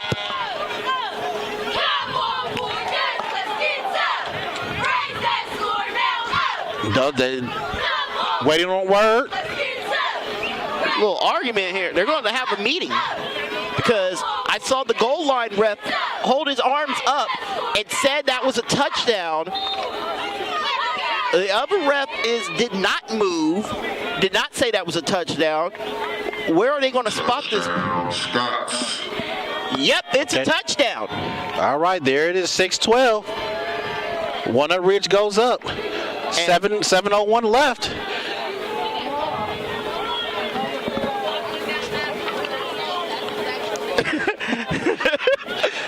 Yeah, look like the Scots are going to go for 2 on this. Brown hands off. Lead him in. Give it to the workhorse. And he powers in. He powers in. 14-6, Walnut Ridge. And boy, oh boy, if you are a Walnut Ridge alumni who probably watching right now, you're probably feeling real good at this point. Walnut Ridge, 14. Especially with that defense. Oh boy. Oh boy. Scott's getting ready to kick off. Yeah, I'm gonna. Now is Armstrong gonna be back? We noticed he was out for one play. Yeah, he was out for a couple plays here. You need Armstrong. I hope he's doing like I did not like. We got a view of the sideline for the Eastmoor Academy, and I'm looking for him, and I'm looking to see if he's in. But that is a monster game. Up there he is. He has his helmet off here, but this is mainly a kickoff, so we'll see what's going on. Hold up, Carter. Thank you for your cooperation. Ooh. So there's a little play here, and we Very questionable spot. It was questionable, but oh boy, a little bit of controversy. If you're Eastmoor alumni too, going like, I felt good. Here we go, and I'm gonna see another flag on the play. Oh, where the flag? Another penalty, kicked out of bounds. This is not what if you were an Eastmoor Academy fan today, this is not what you wanted to see here. You knew your team could put up points. They have been held down here. They've only been able to put up 6 points on the board against a very stingy Walnut Ridge team. Looked like Eastmoor decided to take the 5 yards, and they're going to have the Scots re-kick. Yeah, they're going to have to kick that off at the 35.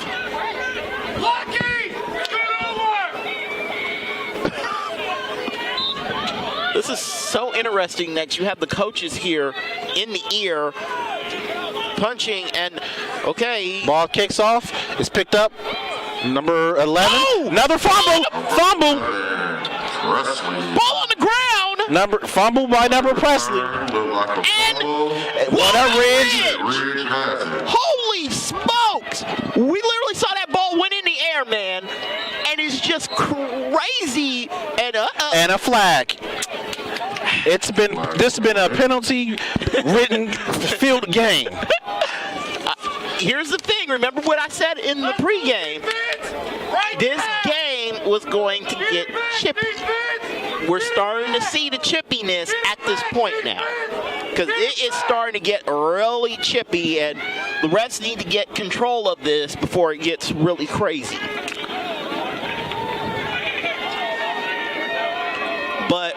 But the major story out of all this craziness is this. Eastmoor had the ball. They don't. It's Walnut Ridge's ball. And they have another shot to add more points on the board. You're right, Deshaun. This momentum right here for this quarter, it seems like all the momentum was going to Walnut Ridge. And it feels like last week here. Last week, they had an opportunity to really drive it in and do exactly what they did, and they're going to be helped by even more yardage. Let's go, defense! They start this possession with a shortened field. Much shortened. This week, they were tied 6-6 going into halftime. They reeled off a touchdown when they needed it most, and they're now just ticking off the clock and going to try to force the Warriors to click off that clock. 6:15 to go, fourth quarter, city championship game, 2nd and 13 for the Scots. They hand the ball off to number 2, Leach. He runs up the middle. Take your time. Take your time. You don't need to do anything crazy. You got the clock on your side. Get a first down, and you can really chop this clock down and make it really hard for Eastmoor Academy to get back into this game.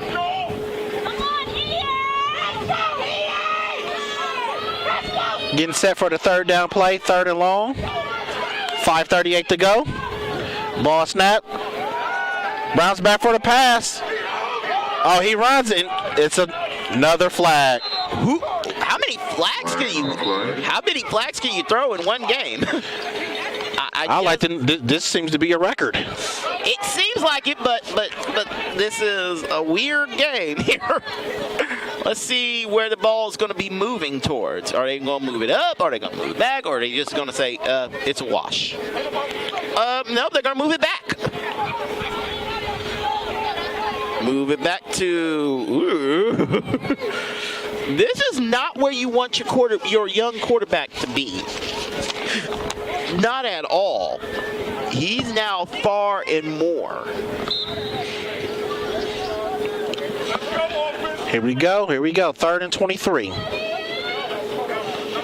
Ball on the 46-yard line.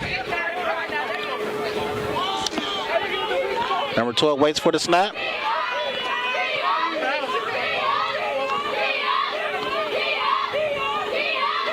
Hands off to number 2. Leach, couple yard gain. Couple yard gain, but the key thing here is if you're looking at that clock, as you're looking on the screen here, that clock is still going. It's still ticking down. If you're Eastmoor right now, you want to at least make sure that you got enough time to make something happen here and at least get on the board. At least be able to even it up here.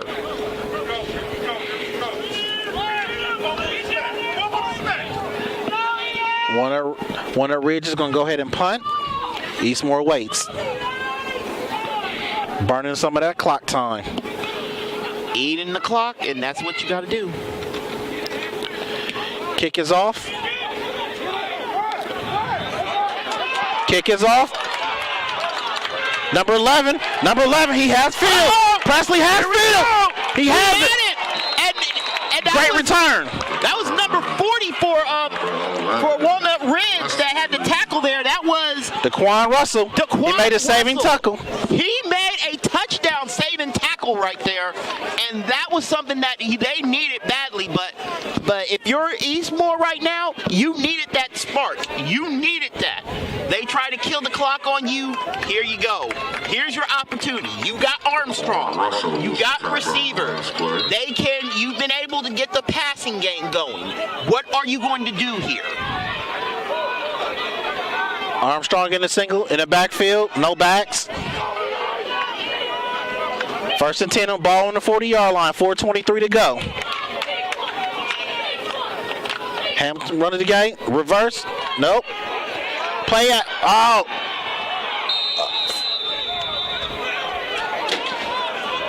That's great end rush, Wesley Armstrong. Hold on, there's a little conversation here. Intentional grounding? Intentional grounding. No. Fumble out of bounds. But that fumble is taking them back at least 13 yards back here. Bad way to start off this. Possibly could be the final drive. Yeah, this is not what you want to do here. And that's not the way you want to start it. And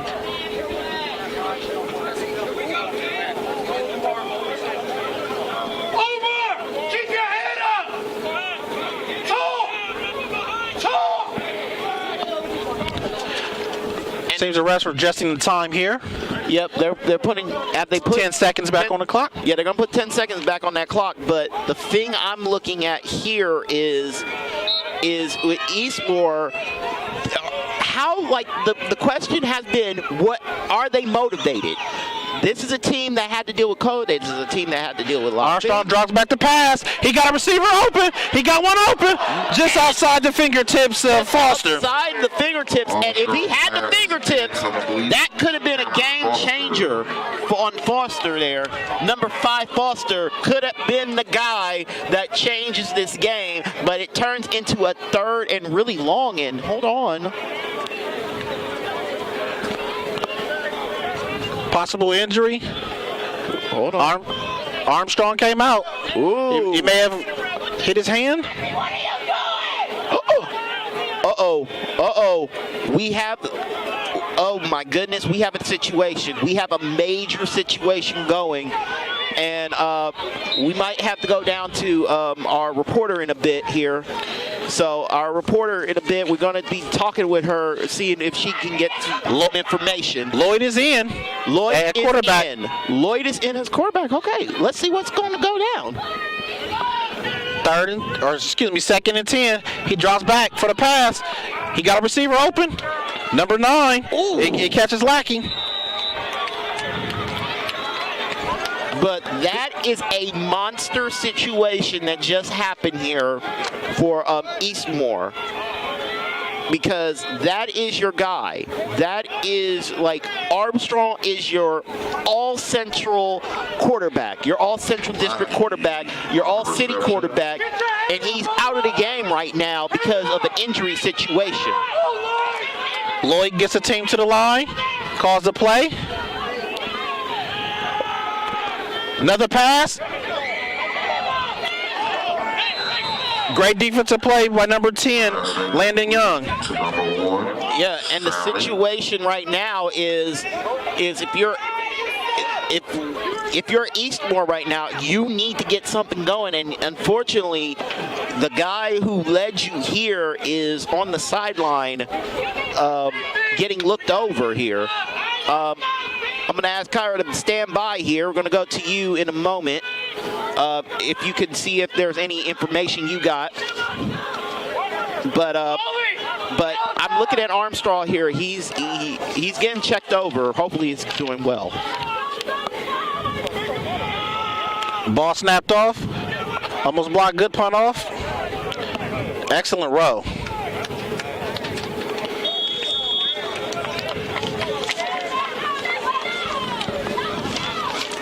Yeah, Columbus City League Championship game, guys. Eastmoor Warriors and Walnut Ridge Scots. 3:27 to go. 14-6, Walnut Ridge is up. Yeah, this is something that they need here. If Walnut Ridge can move this drive and keep moving this drive forward here, all you have to do if you're Walnut Ridge is keep the ball on the ground, keep moving the clock, and making sure that you move this clock and get a first down. Definitely keep those chains moving. Keep them feet and them chains moving. You guys are 3 minutes away from their championship. And a little bit of their second revenge win of the year. Remember, their first revenge win was they lost to Independence. They got that win back. They lost to Eastmoor Academy.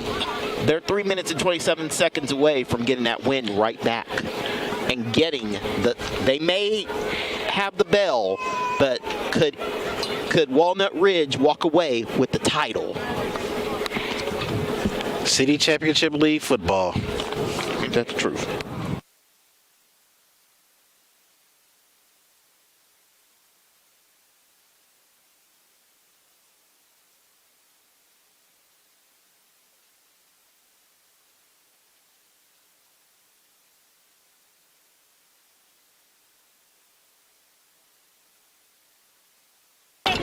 All right, and the thing about this is I'm noticing with Walnut Ridge is they've been able to get these yardage. They've been able to get the time going and getting going here. Able to keep the ball moving. That's what they need. Keep the clock running, keep the ball moving. Brown's in the backfield with the workhorse, Leach. Waiting for the snap.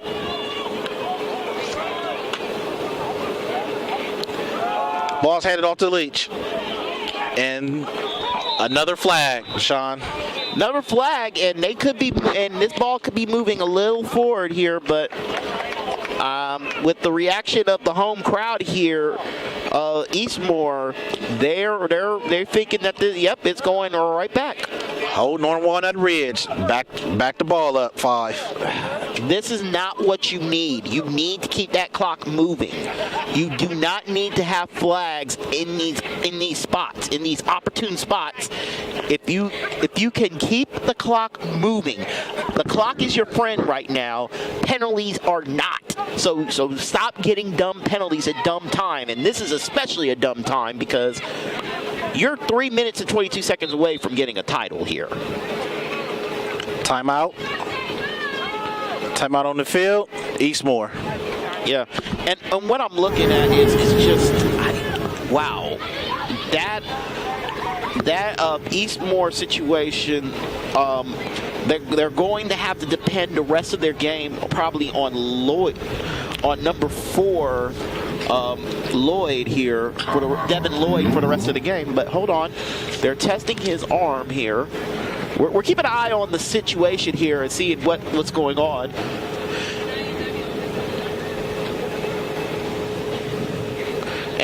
And I'm noticing this. If Walnut Ridge can keep him off the field, can keep Armstrong or Lloyd, we don't know who's coming in on the game here. If they can keep those two off the field, we might have a good game going. So we'll see what Walnut Ridge can do. Both teams come back out. Getting ready to set up for the next play. 14-6 Walnut Ridge. Walnut Ridge has the ball for the City League Championship game. between these two longtime rivals. A little bit of whistle. They're just waiting on. I'm not sure what they're waiting for, but.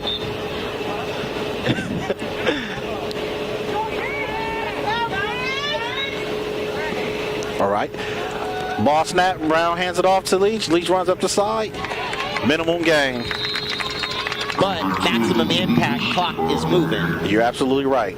Keep that clock moving. That's who they're playing right now, the clock. Hold on. Red stopped it. No, they couldn't call another penalty, could they? And they might, or somebody called a timeout. Oh, I think we got a timeout here. Not sure who got the timeout here. It's going to be Eastmoor that got the timeout right now. So they called the timeout, and they're going to make sure that they got their stuff together and they leave themselves just enough time on the clock. So that's the thing. Eastmoor still has a timeout to use and try to keep the clock going, stop the clock at least one more time on their end. We got Walnut Ridge. They're able to stop the clock 2 more times on their end. And if you're Eastmoor here, you're going to, right now, this is good news if you're an Eastmoor Academy person. I'm seeing Armstrong, and he's getting ready to come back in if need be. So this is a good sign. Yes, it seems like he's warming that shoulder up like it's possible a shoulder injury. It was probably a wrist, but the thing is, he probably got stung. He had to shake it off a little bit. That's all.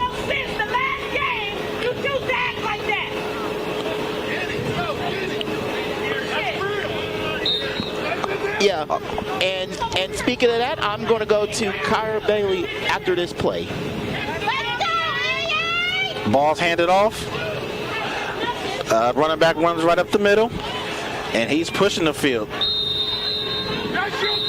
All right, let's go down to Kyra. She said she got something here. All right, thank you. Noticed that Ahmad Armstrong came out in the game, and it looks like he's on the sidelines right now, throwing the ball around, getting his arm warm. It seems like he'll be okay, and he'll be able to go back into the game. So I think that's super important for Eastmoor Academy at this time. Back to you guys. Hey, thank you, Kyra, for that update. That is absolutely good news for them. And they called a timeout here, and that's a crucial timeout here because that's none left. None left. That's all their timeouts for the rest of the game.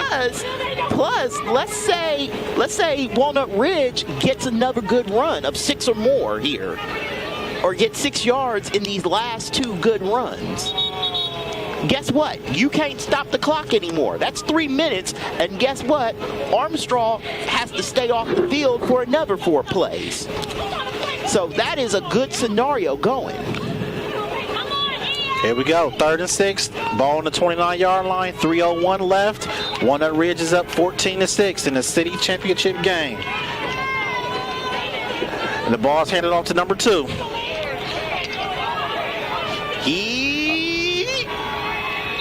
Good run, good strong run. Got it. He got it. First down. Move the chains. And oh boy, clock ticks down. There is no way for Eastmoor Academy to stop the clock now. Holy moly! If you're just now 2 minutes away, 2 minutes and 2 minutes and 30 and counting to a championship. 1st and 10, ball on a 40, 2:30 to go. Walnut Ridge just waits for the snap.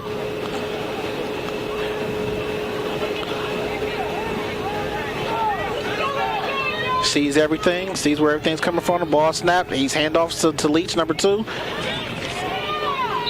He's able to be met in the backfield by that defensive line from Eastmoor. And that's the thing. He can be led down all you want here. That clock keeps moving. It's now under 2 minutes.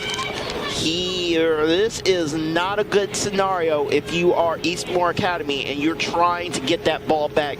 You need to cause something right now. You need to do something because they can milk the clock to a title. I agree with you. A big play needs to be made. Some type of fumble or some type of turnover. But they're handing that ball off tight, and they're gripping it very, very tight to secure this win. It's 1:30 left. Cannon forward. Another flag. We probably have a record of flags today, Deshaun. We probably, this is a City League game, man. This is not CCL where it's sometimes clean and sometimes prim and proper. This is the City League. We get dirty here. Well, hey, it seems like it's about 100 flags today. Yeah. There was more flags thrown in this corner than it almost seemed in the actual score of the game. Yep. And unfortunately, a flag is a good thing for Eastmoor because that stops the clock. Absolutely. That 2nd and 19, you're going to need to make a flag happen because that stops the clock. Brown is waiting on the snap. Snaps off, hands off to number 2. Leach.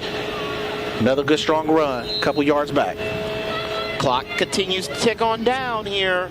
3rd down, they're able to at least run it a couple more times.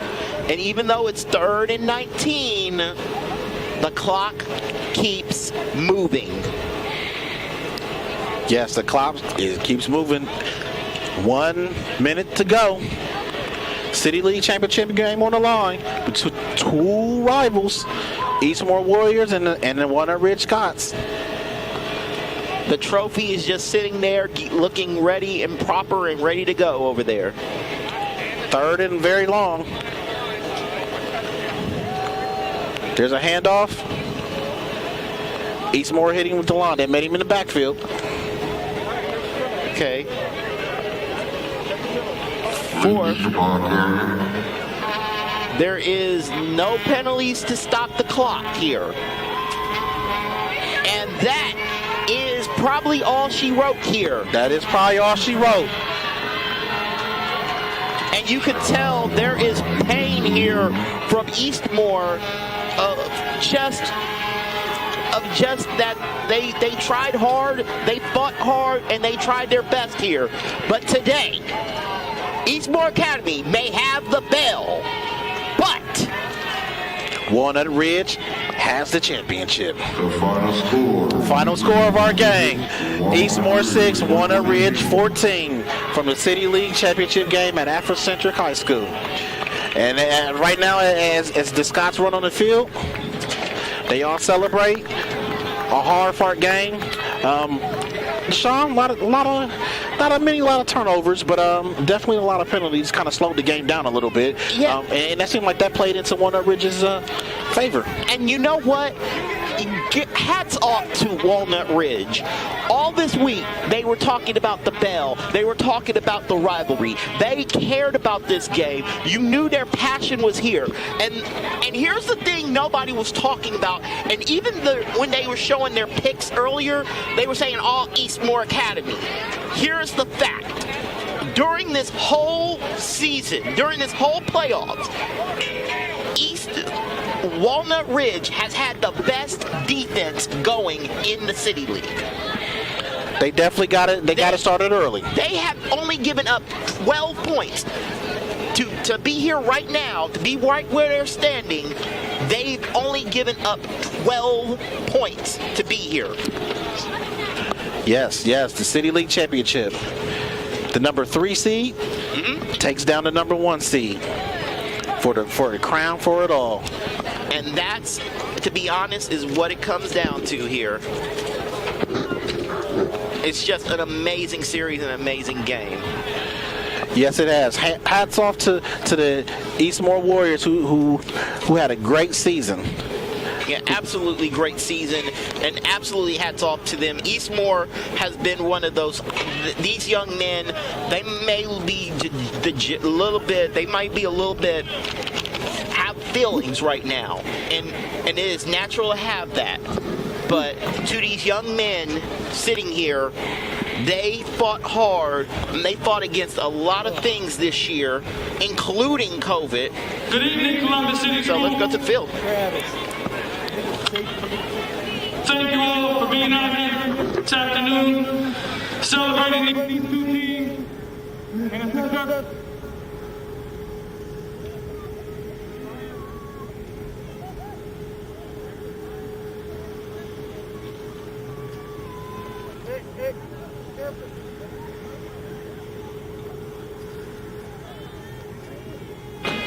Testing. Okay, sorry about that. We're going to take a moment to thank you people before we do presentation. I want to thank you, Madison, for working with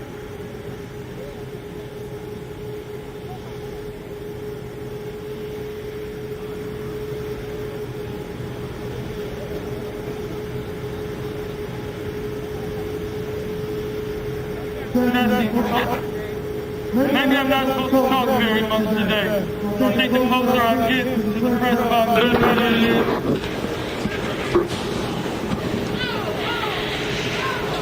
Right. I'll make it short. Yes.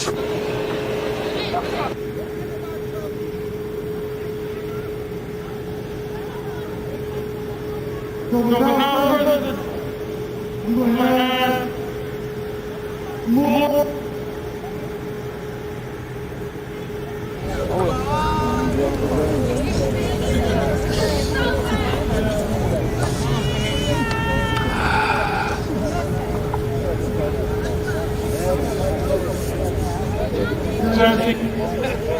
Could I ask Mr. Morton come up? Play the game for Spider and How you doing? Good win. Boy, this mic isn't working for us. You go back inside. Announce our runner-up for us here today from the inside mic and announce our champions for us, please. I apologize for the wireless mic not working here this afternoon. That starts to work. I'll stay right here. Like, can you hear me now? I want to thank OSU administrators for working.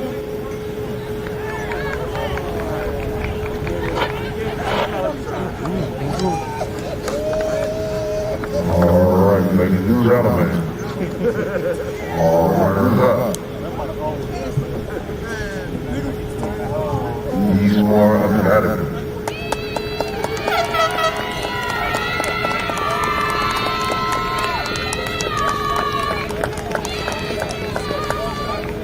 That's what kind of get on that phone game to get before game. It's the And your 2020 City League champion, the Walnut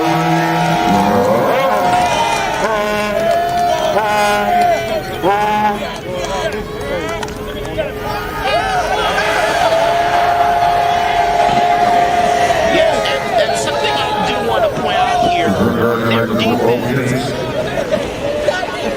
And once again, shout out to my guys, the Ohio Media School, from the one and only comedian, Mr. Tennessee. All right, and there's your champions of the 2020 City League season. And looking back at this whole playoffs, Walnut Ridge has had the defense to win this. And I got to give props to them because their defense was so amazing here, and it showed up big today. Unfortunately for Eastmoor, they had a banner earlier today. We took the bell, now take this L. Unfortunately, that was a bad banner. Well, Eastmoor, they kind of got off to a slow start. They shut this themselves in the foot. They just had penalties after penalties after penalties. So yeah, that's kind of hard to get you in the groove and get your offense moving in the right direction where it needs to be. So it just took them a little bit longer to do that. And Walnut Ridge was able to keep the balance. Hit them with a heavy dose of run. And along with penalties and everything else, it just became too much for Eastmoor to overcome. And I'm listening to these boys right now. They are so excited to have this. Sometimes you have to lose a war to win lose a battle to win a war.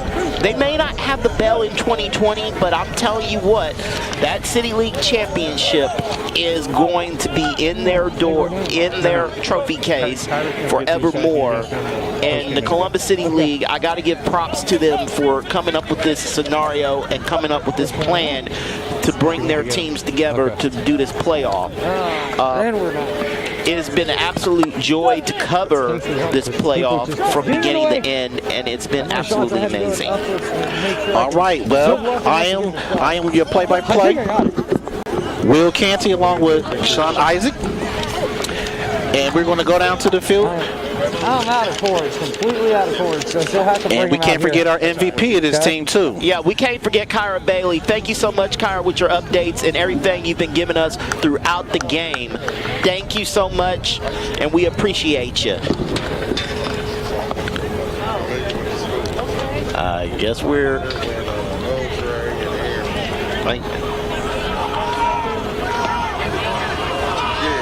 I guess we'll wrap up here. Oh, still some more things to be said. I think. Oh yeah, we got the interviews going, coming up, because I got a name. I got a job I got to do here. I'll go further out. And I know who are our Mojo Sports Gear performance of the games.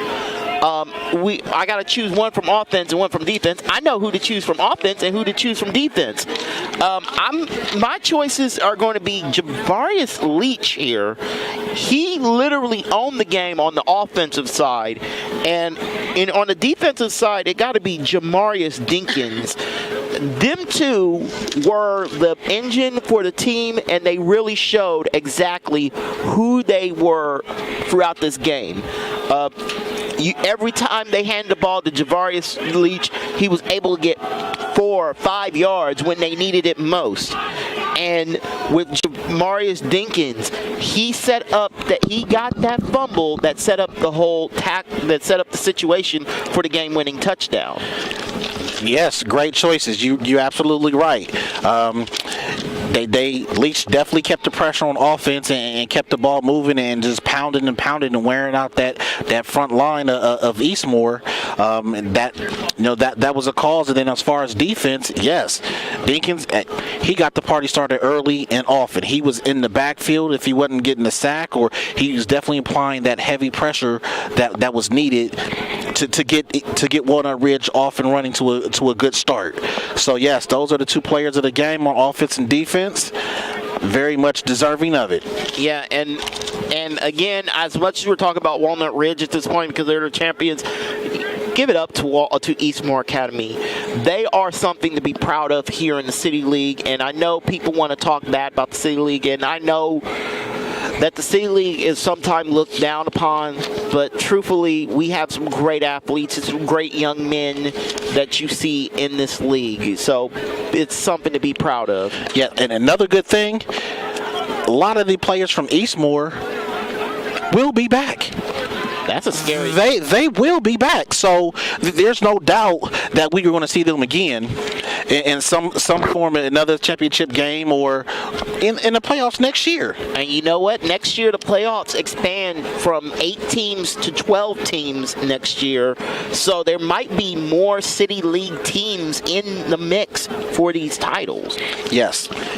And that's a great thing, and hopefully by that time next year, COVID will probably be something that is just a minor inconvenience, not a major program changer.